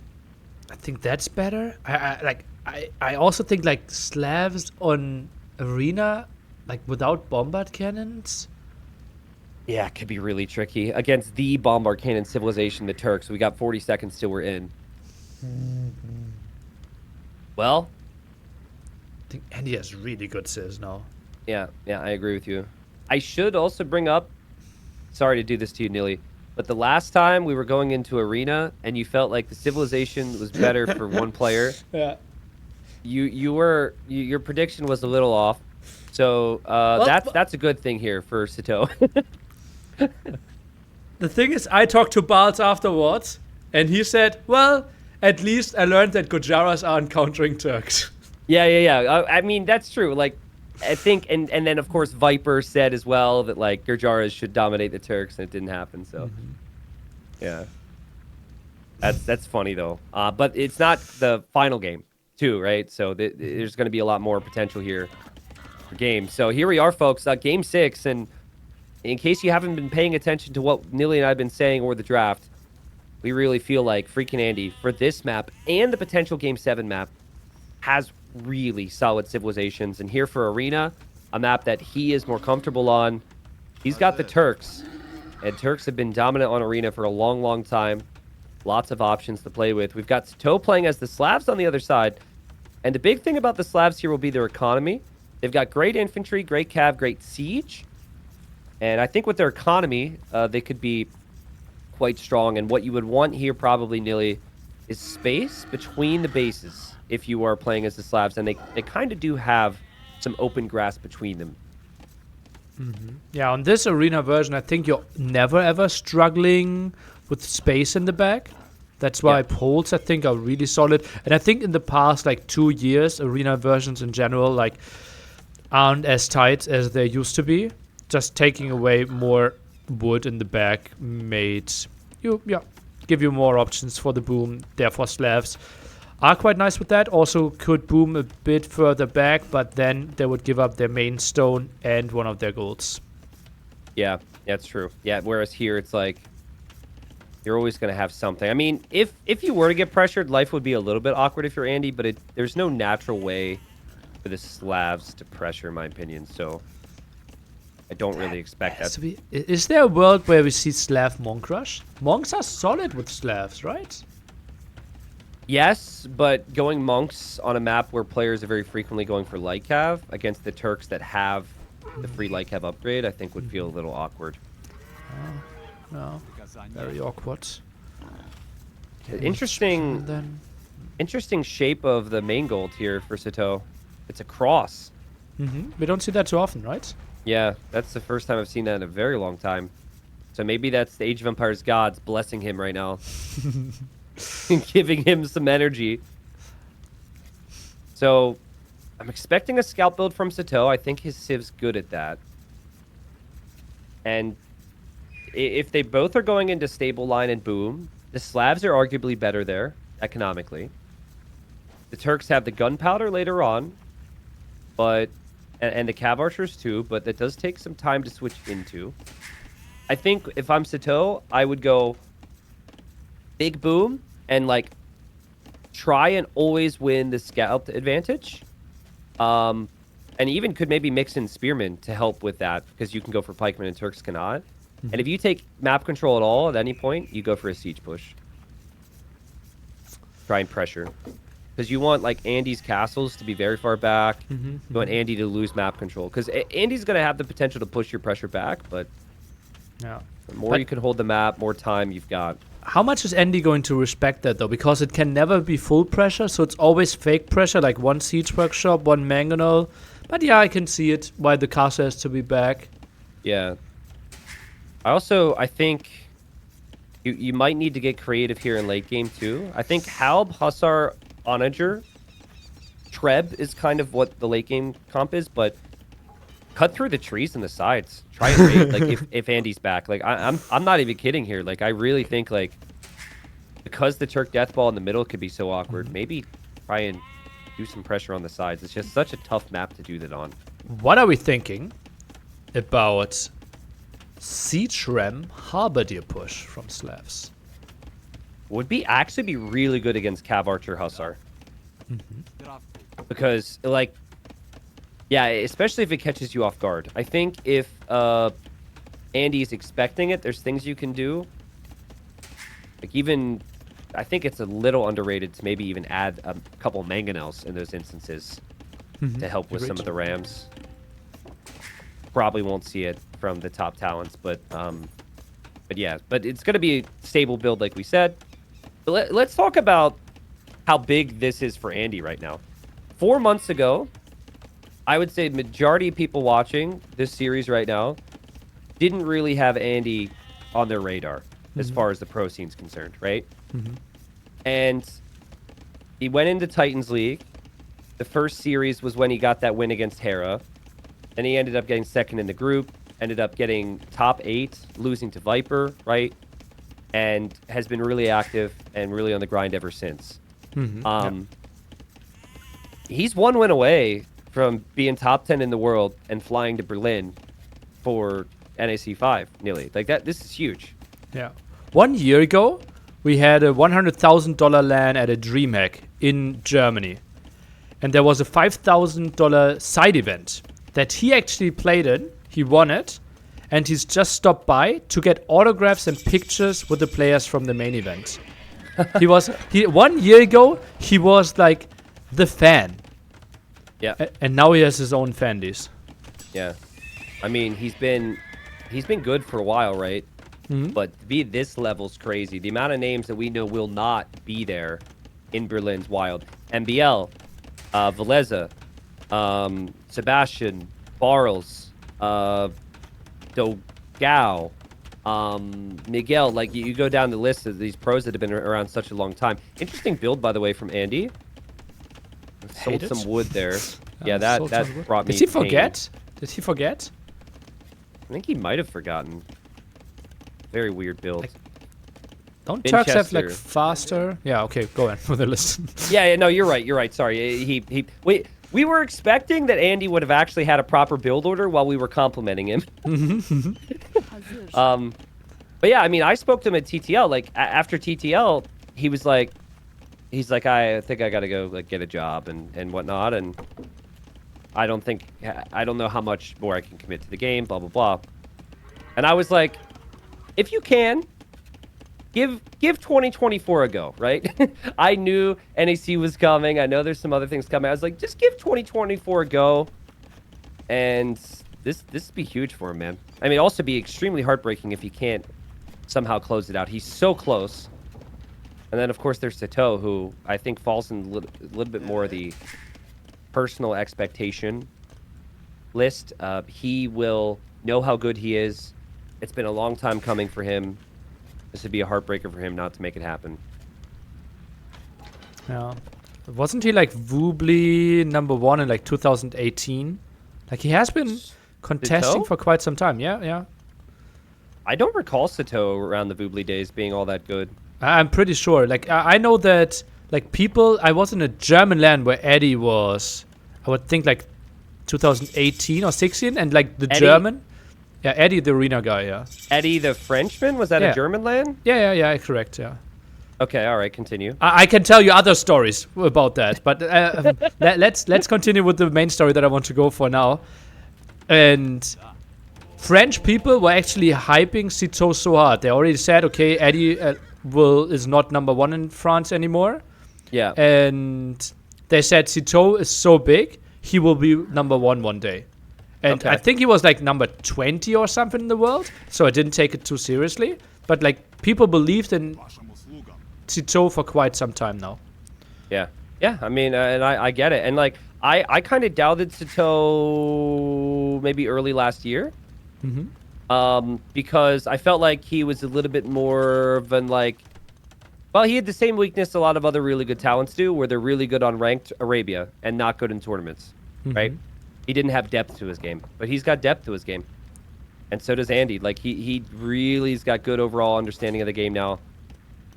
But again, he needs to win here, and he needs to win the next game. Otherwise, he's not going to be at NEC.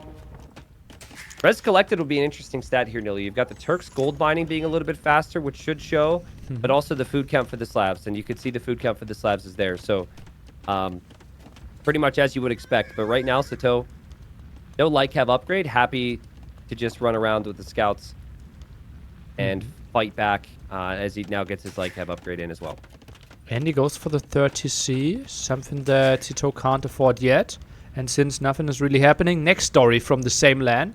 I'm watching Eddie play, right? Eddie, absolute legend.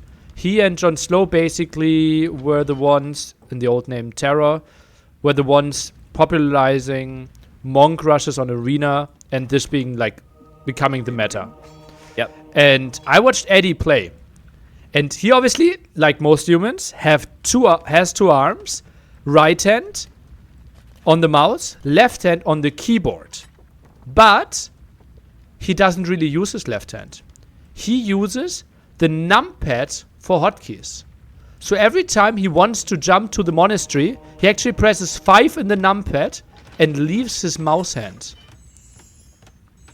Well, that is just... It was so painful to watch. It was so painful. I was gonna say, that explains why Eddie isn't top player anymore. Like, Eddie, I love you, bro.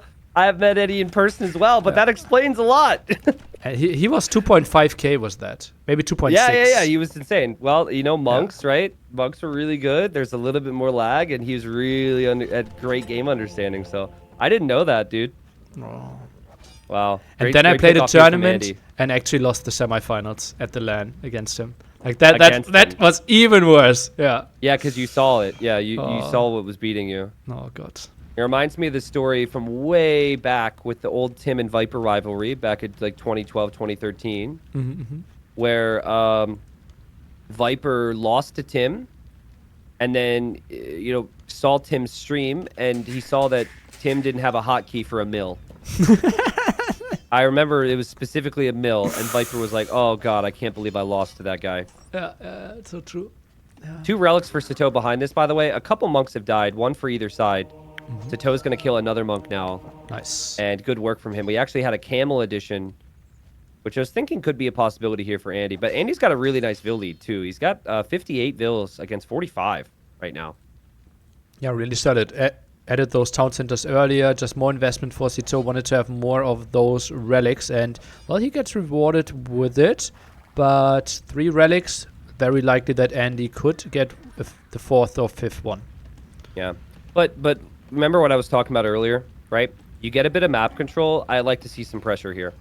The map control is looking like it could swing a little bit. You can take the camo with that many light cap. You've got some spears on the field. I like to see more light cap production. A player who we'll see at the main event of NAC, Tato, loves to make additional light cap and go for a bit more of an injection in army in these situations.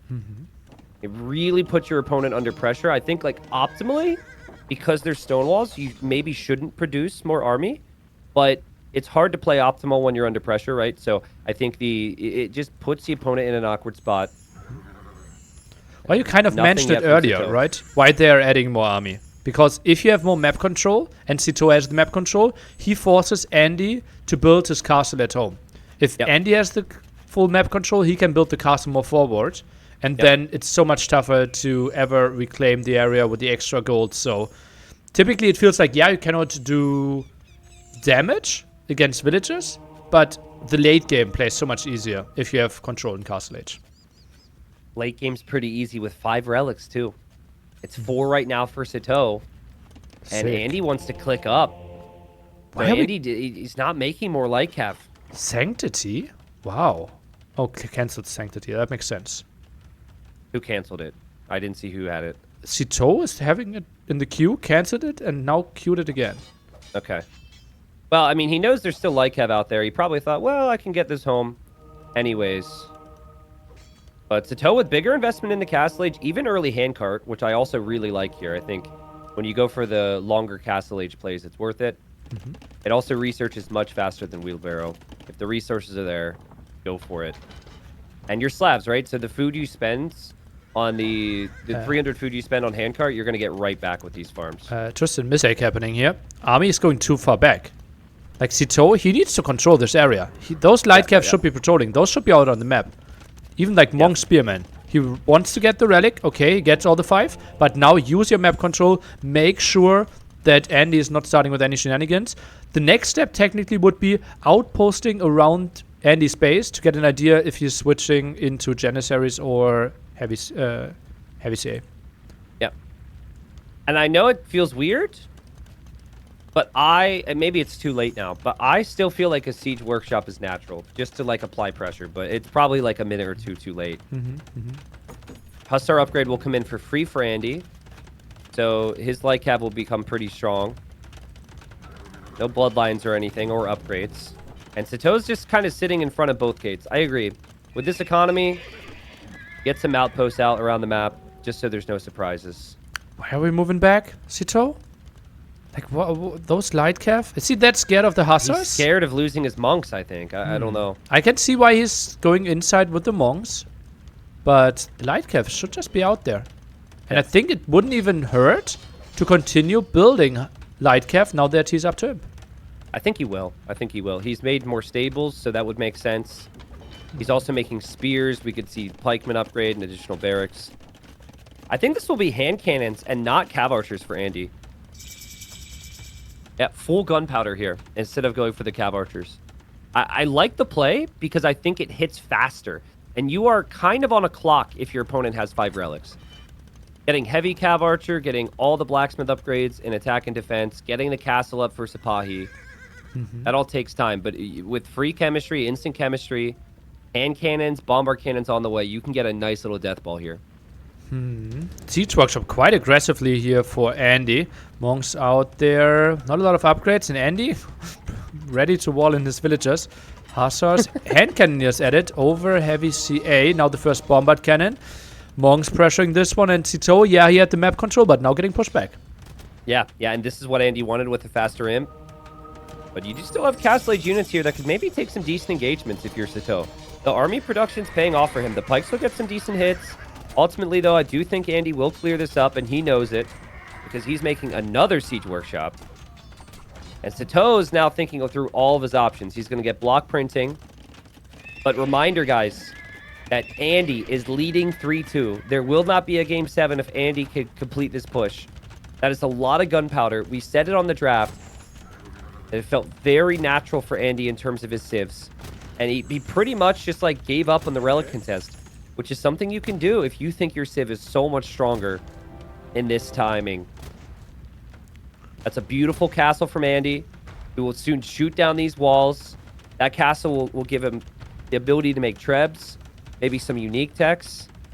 But more importantly, I think just protection over everything here. Outposts are missing. Andy should have an outpost next to each gate. And then he would have seen the light cav that are now coming in together with those cavaliers. Open the gates. Those are nice conversions against the hand cannoneers. Yeah, nice conversions. Cavalier now surrounding. Castle might be denied for Sitaux. Are you kidding me? Bombard cannons are not cheap. Chemistry's free, but this doesn't mean the cannons are discounted too. And the castle is denied. Sitaux, who has 5 relics, has a window here to clear all of this up. Crazy moment here. Converted pikemen actually helping out. Hand cannoneers have to disengage. The cavalier numbers are pretty solid. 15, but more are swarming in. Yeah, and more villagers will probably come finish this too. Now, Camel is a great option for the Turks. They still have that, but that obviously takes resources and that takes time. I think hand cannons are still the key for now. Big engagement against here for Sitaux. I think you just take the bombard cannons and you're feeling pretty good about things right now. And he's going to get them all. Can't you just take out the hand cannoneers and kill the bombard cannons afterwards? Yeah, either one. Yeah, either or. He's got a Treb now on the castle, which will probably go up. And wow, what a moment here. But the castle's up now. So the monks for Sitaux have to be very careful. And there's no real bonuses for the Slavs for Cavalier, right? There's nothing to get excited about except for the fact that your farms are insane. So eventually, you're just fighting with generic Cavalier. It doesn't feel so strong. And it is only 4 on gold for either player right now. What is happening? Where are all our gold villagers? Yeah, seriously. Messy games, both players transferring to golds. 120 pop versus 130. Turk gunpowder does have more HP compared to standard gunpowder, which is another bonus I didn't talk about. Nice conversions there from Sitaux. That is a really good engagement for Sitaux. Only 2 camels without upgrades. Barely any gold income, and Andy continues to play hand cannoneer. I think Andy's in big trouble. Because if you don't have gunpowder, Nilly, and you're just full camel, Slavs go halb against that all day. That's not a problem for the Slavs. Pikeman tech's already in for Sitaux. Sitaux's got 5 relics. He's got great map control. He's starting to build the outposts on the sides. So if Andy ever expands, it's possible for Sitaux to clamp down on that and raid that. We've got, it feels like an entire economy, an entire village repairing this castle right now for Andy. But he has no way to stop the trebuchets from firing, right? So he's just sinking more stone into that to buy himself time. And no more barracks being added. He knows, okay, likely that Andy is going full camel now. But actually, that's not even happening. No camels in the queue. Why? I think just stress of the moment, Nilly. Maybe he realizes it takes so much time, right? Heavy camel takes so long, and he's not going to have the time for that. Sitaux surrounding the hussars and the hand cannons yet again. And a bombard cannon even pops out for the taking here, too. This castle's going to eventually go down for FreakinAndy. Got a lot of kills, though. Unless the bombard cannon snipes the trebs. Conversion started in there. Ground attack against the monks. Does a nice job. Is pushing those back. Bombard cannon still lives. Yeah, bombard cannon's still there. Cavalier all going down. More units being created from Sitaux. You could feel the nerves right now, Nilly. Like, the micro and like some of the unit control has been a little bit below their best because of the craziness of the moment. Love the expansion at the side for Sitaux. Goes for extra gold, extra stone.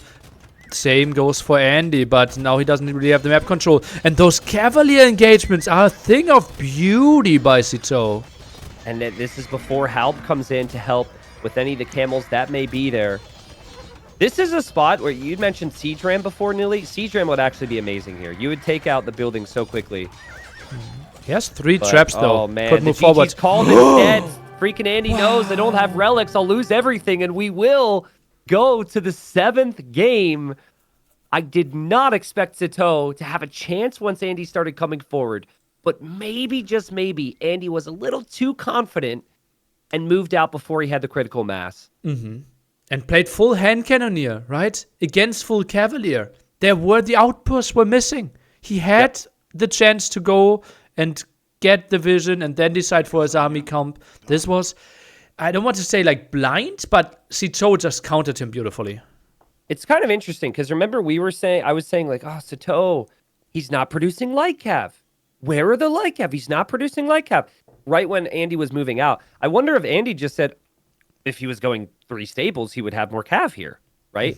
Like there wasn't a single knight in the middle. And also the light cav number never got any higher. So Sitaux did a great job of hiding that and wins with the Slavs. And I mean, we're going to have a similar conversation in the next one in game 7 where we still wonder, you know, how's the civilization for Sitaux? But the next map, I think, is a lot more complex in terms of skill elements, right?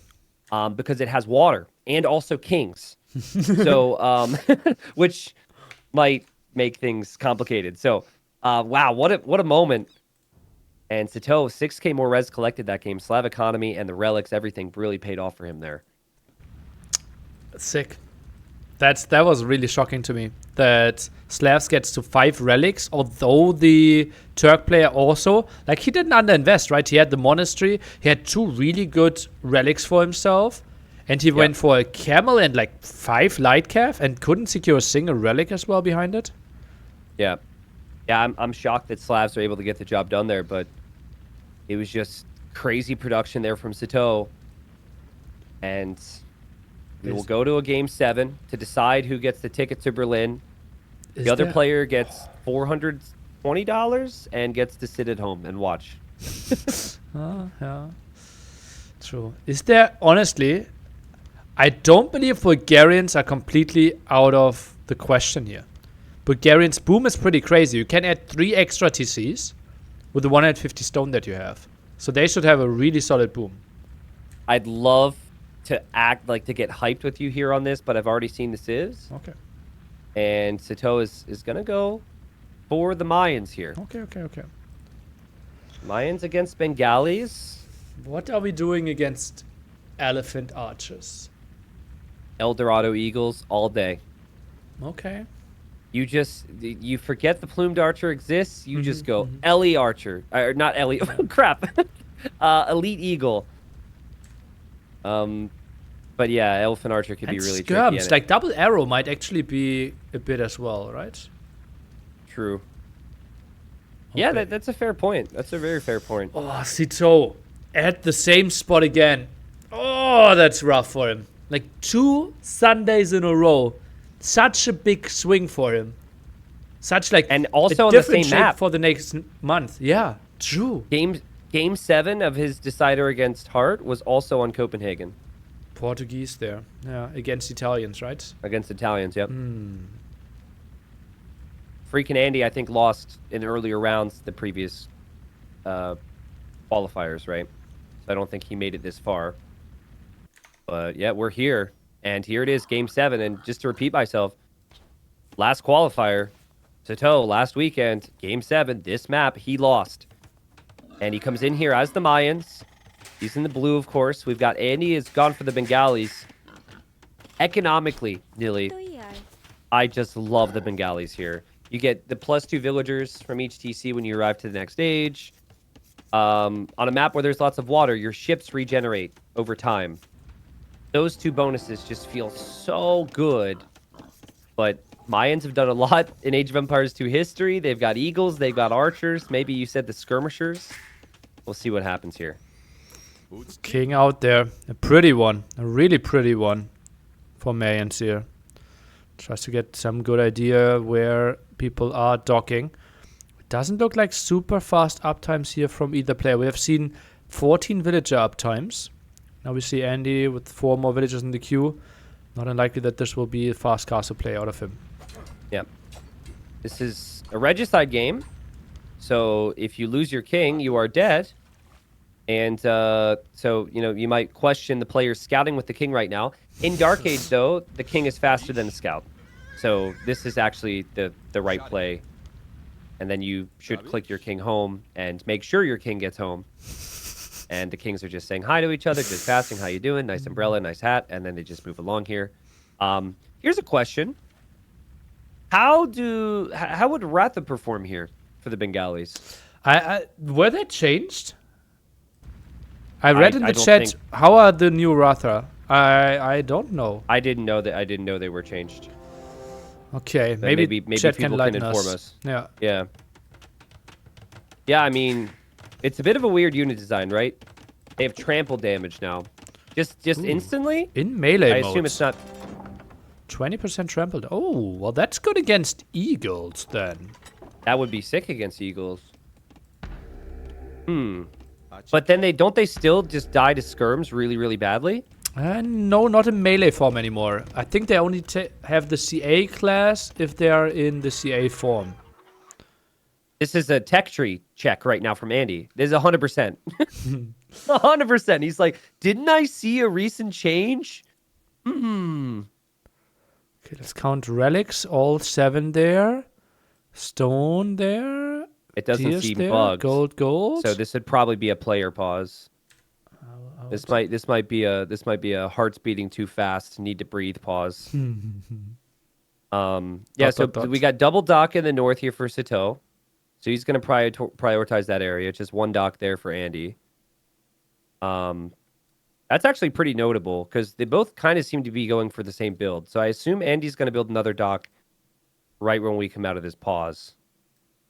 But it's pretty much the same build, actually. It's just the fact that one player gets 2 more villagers. So those are the main things to break down. Neely, by the way, everyone keeps calling this map Pants. Okay. I think it should be called Pants with Pockets. Yeah, Pants with Pockets. I like it. Yeah, Pants with Pockets. And someone with very short legs. I assume no comment from the admin on anything here, so it might just be... The admin is not in the lobby with them, no. I think this is more...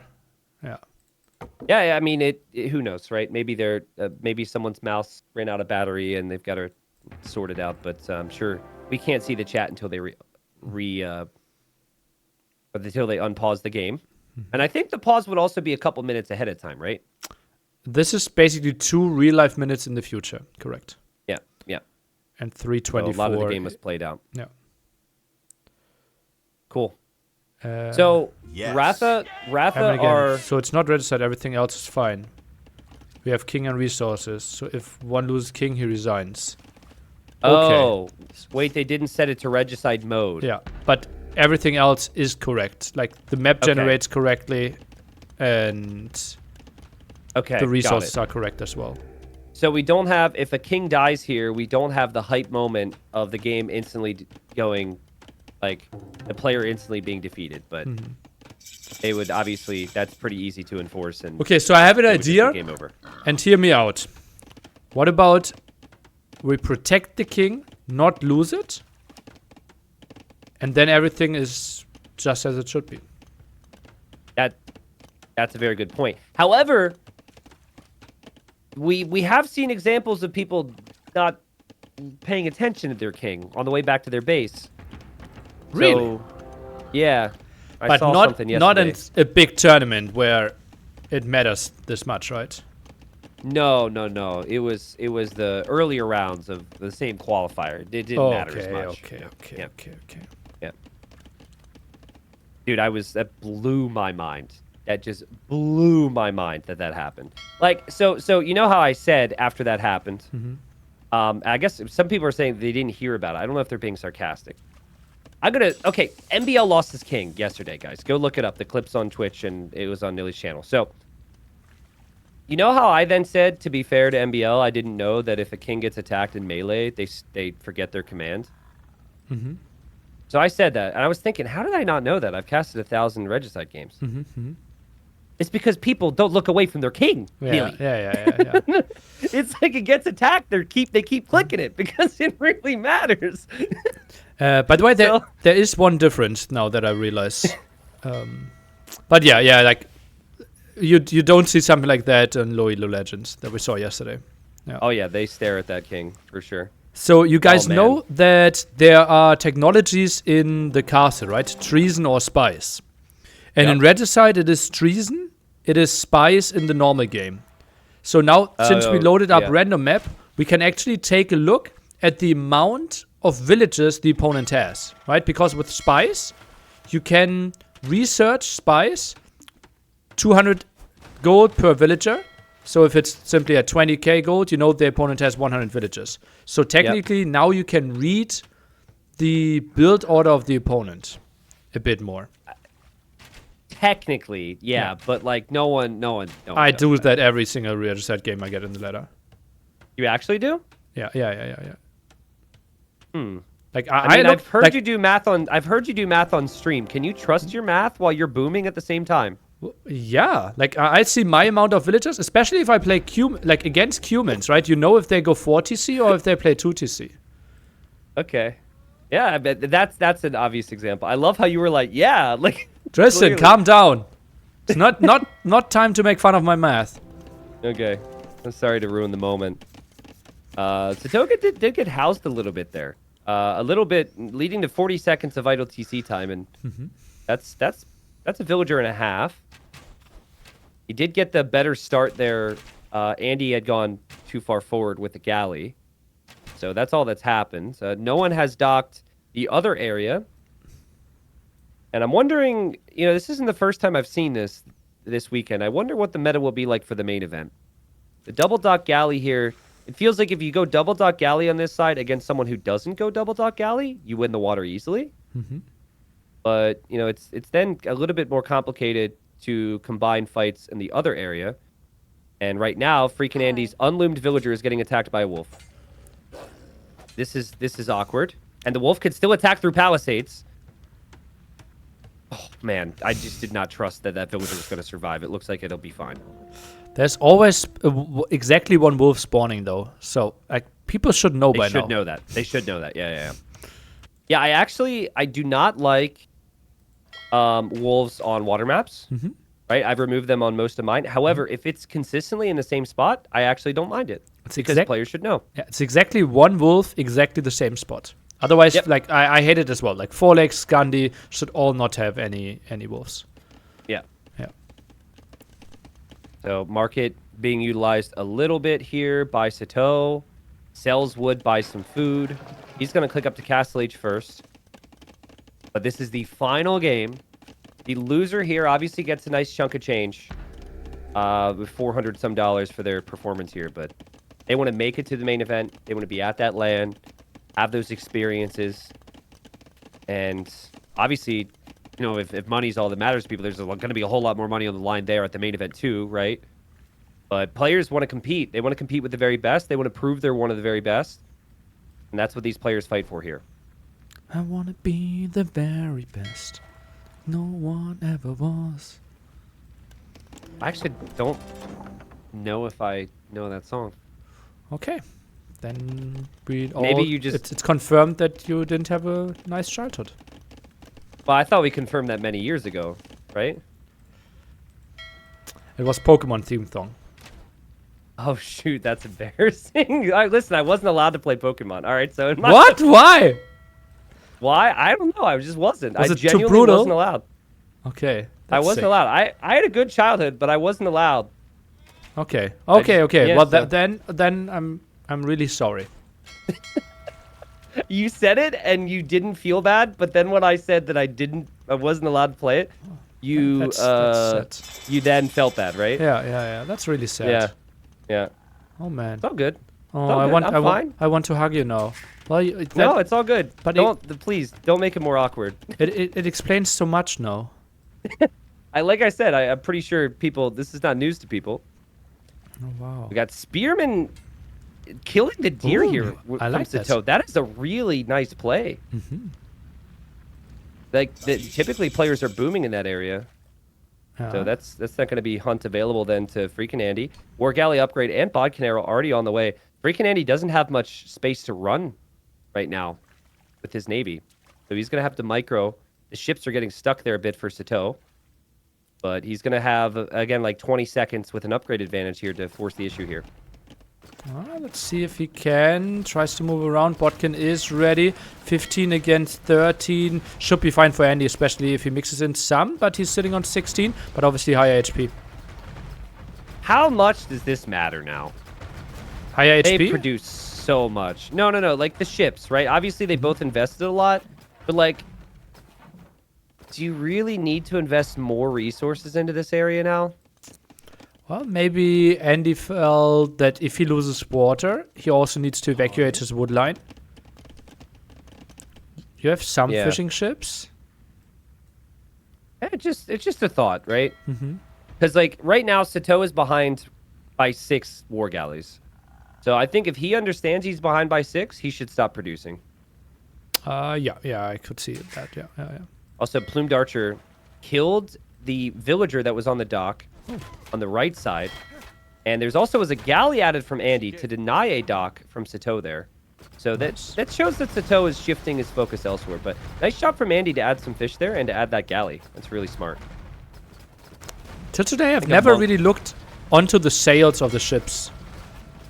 You've been a big sail guy today? Yeah, but yeah, a new hobby of mine. Is that a serpent? That's a serpent of some kind, like a snake on the sails for Sitaux.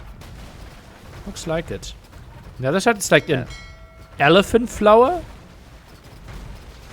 Yeah, definitely. Elephant cloud. I don't know about an elephant flower, but elephant cloud. Again, maybe I wasn't allowed to look at elephant flowers growing up. Plumed Archer is protecting that stone area too. This is very interesting. Andy's second TC is within his walls, but Sitaux is putting a lot of focus on the map control right now. But I think like Ratha should be pretty good against Plumed Archers in the long run. It's time for 3 petards for Sitaux. Did he see where the king is? Mm-hmm. No, didn't see where the king is. No, it doesn't know. So this unit has melee mode and ranged mode. I didn't get confirmation from you or chat if they take less bonus damage from skirmishers when they're in melee mode. I think they do. Yeah, I think that got changed 2 patches ago though. That's super new then, because like there hasn't been a lot of Bengali Ratha play since. I remember Dowd doing it against Tato in TTL, but I don't know. They still take the same bonus damage? Okay, then I'm wrong. Okay, well then skirms completely shred them. So I think that making them long term is a really bad idea. Oh yeah. Even if they have the melee bonuses. Yeah. Well then, yeah. Ratha is a complete waste. Yeah, but they're not a waste for now against Plumes though. That's like so awkward about this unit. Mm-hmm. They suit Regicide starts so nicely. Look at Andy though. TC there? I thought he was gonna build a castle. Yeah, so did I. That's a bit weird. Whoa. Okay. Well, now Sitaux sees this. And if Sitaux starts to take some good fights, Sitaux could just build a castle next to this gold. I don't like this TC from Andy. Oh man, how much? Very awkward. How much lies on this one single game? What a crazy swing. How different your next 3 weeks are looking. Next 4 weeks are looking, depending on one single computer game. And also, I mean, I'm already trying to think of ways to tempt you out of the idea of retiring, but this is the last, currently scheduled as the last NAC, right? It is the last NAC, correct. So, there's that as well. It's not like there's another one coming around the corner, sadly. So we've got the Plumed Archers here for Sitaux, and he's going to be licking his lips a little bit at that TC, thinking that he could maybe pressure it. But again, Ratha, I think, do perform okay against the Plumed Archers because they just have so much base HP. It's 105 HP for Ratha. The Plume only has 65. Oh, 50, sorry. I think Elite Plume has 65. Thinks as well, yeah. Plumes look way cooler when they run. They look very fun, very happy. And Sitaux doing a good job here. Down by 6 villagers, but that is to be expected when you've lost all your fishing ships. So I guess he's actually ahead in vills. Oh, man. Monk dead. And that will be an interesting trap war. But it feels like Andy's Im could be faster. 22 on food for both of them. Yeah, lots of action here towards the middle. You're definitely right. It would be the gold that Andy needs. But to protect the gold, he needs this castle. Are you kidding me? Is this happening? There's a mangonel about to come out for Andy. He needs it. He needs the shot. Sitaux gets underneath of it, but does get hit. Will also maybe lose a plume to a conversion. And the castle will go up here for Andy. Okay, but a solid 7 villager kills. Can't be too unhappy with that, Sitaux. And I think this will just be doubled down. And this will be a massive trap war. All right, so thinking... Mayans don't get bombard cannon. I feel like Bengalis shouldn't. I never see them go bombard cannon. They don't, right? They don't get bombard cannon? They don't, yeah. Okay. I think I told you or I forget who I told. But literally, like last month, I was playing a game against the Bengalis. And they went arbalest. And I was like, what? Oh, yeah. So that was, now I'm second guessing my Bengali knowledge. Yeah, Bengalis are a really solid Arabia flank surf as well. I get, yeah, if they get ARB. That's true. Look at this TC from FreakinAndy way over to the right side. That is where he will get stone now. And Sitaux is mining stone in his walls at home and also on the right side. So Andy actually finished all the stone in his walls. So Andy's got one castle in the middle. And it will be 2 near where this battle will happen for Sitaux. Still making plumes, which he seems to have a lot of faith in. And obviously needs the castles for the trebs as well. It feels very natural for Sitaux. The plumes at the bottom could come in at the perfect time. Ironically, if they were... Oh, wow. He's checking. He sees the outpost. He sees the TC Foundation. That's a great find. And you should know that that's not only one villager. But Ratha are around. Okay. Yeah, but... Nice. But can you kill the Ratha here or no? No, Ratha are insane against plumes. 2-2. Armor is solid. Yeah. And then you can switch it to melee mode. That was a really good cleanup for Andy, actually. Whoa. Third castle. Oh my god, that castle from Sitaux. Oh, Andy, notice it. Notice it. Too late. I like it. Will be good That's a for great the control. castle. Andy moves around. God, there's so much on the line. Like, I'm getting nervous again for those 2 players. I gotta say, though, Nilly, like, still really wondering what their long-term unit comp is. And with the bonus damage that skirms do, especially Mayan skirms, the unique tech against Ratha, I'm really wondering. I mean, the plumed archers seem to be doing fine now, but will we see skirms from Sitaux, or will it be eagles, or will it just be straight plumes? You know, back in the old days, Nilly, but we had less gray hairs. There was like 80, 90 plumes on the field, right? Yeah, plumes were cheaper back then, but sometimes you could just stick with just plumes. They're so cheap. Now we have seen that. Chemistry on the way. Did not get Bracer for himself. No one getting the 3 relics at the bottom. So right now it's 2 relics taking against 0 on Copenhagen. That's something we don't see too often. Yeah, it's true. 3 Ratha right now. Just 3 for Andy. He's putting everything into the Trebor. Big eco lead because he got 2 villagers from every TC he has, and he has quite a few. But for now, that villager lead is spent repairing castles. And Sitaux needs to make sure he repairs castles. Did not research architecture. Or not architecture, masonry. And that could be helpful in these situations. That was something that Andy did, for example.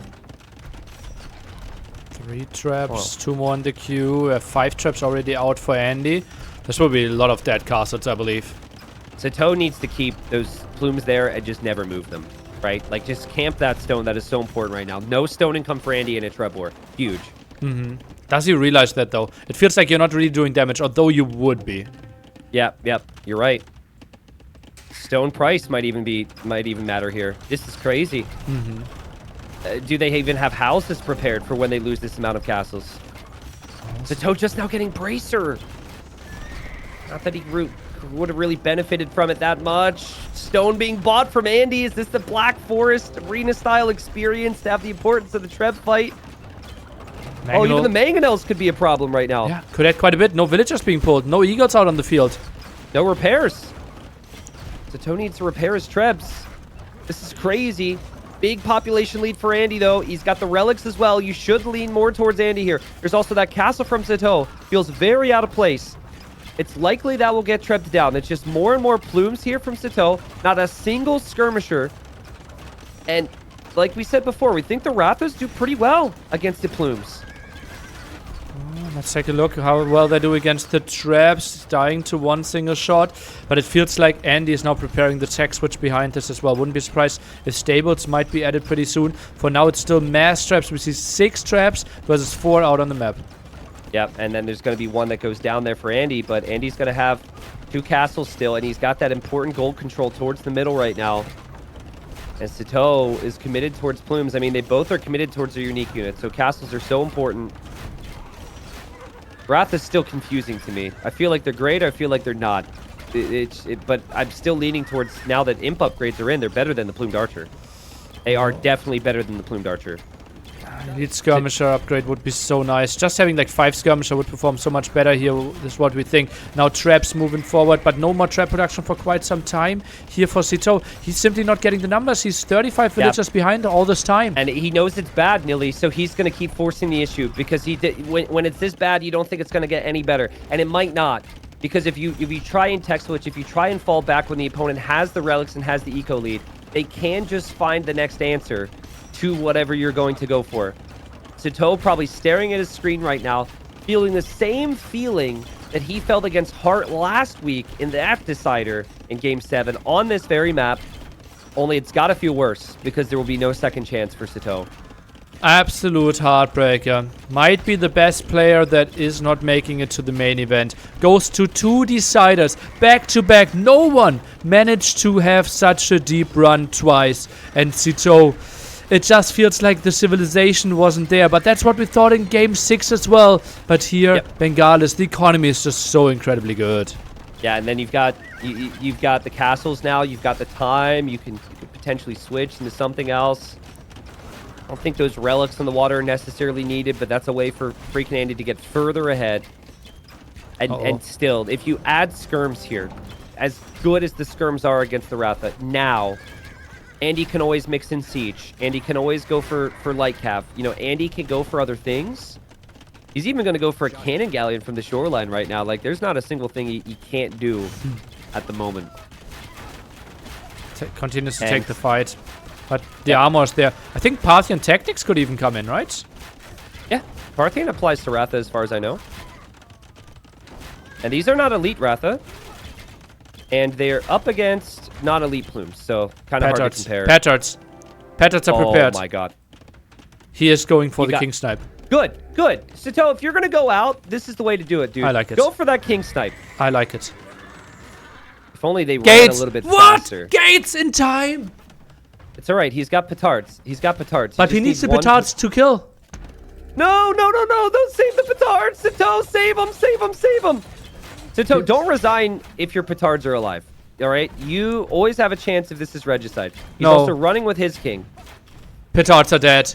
Andy saw it. And I think that was it. He's sending everything. The wilds are over there. Goes for the deep run. He knows he can't defend in a normal game. He needs to see the King Snipe. That's the only way how he can still win the game. Oh, baby. I mean, the gate does open when the Rathas are created. Okay. I'm just saying, Nilly. Okay. That gate opens. Lock the gates. Greatest King Snipe of all time incoming. He sees it from so far away. Villagers are being pulled against this. He wants to drop a castle next to it. The gate is opening. And yeah, the GG's called. Andy tracked it the whole way through. FreakinAndy, he qualifies. And an amazing series here. A heartbreaker for Sitaux, obviously. I want to be excited for FreakinAndy. But first, a little bit heartbreaking for Sitaux. He's such a good talent. My heart goes out to him. But at the end of the day, Andy wins the series. Great preparation from him. Great draft. And he really showed, like you had kind of alluded to earlier on in the series, like, people want to say this guy just plays with monks or something. That is not true. We did not see many monks from him at all this series. Great economically, great strategically on closed and open maps. And he'll be at NAC 5 in Berlin. And we will have 3 Peruvian players making it then. With Hart, Leary, and Andy. That's a crazy representation.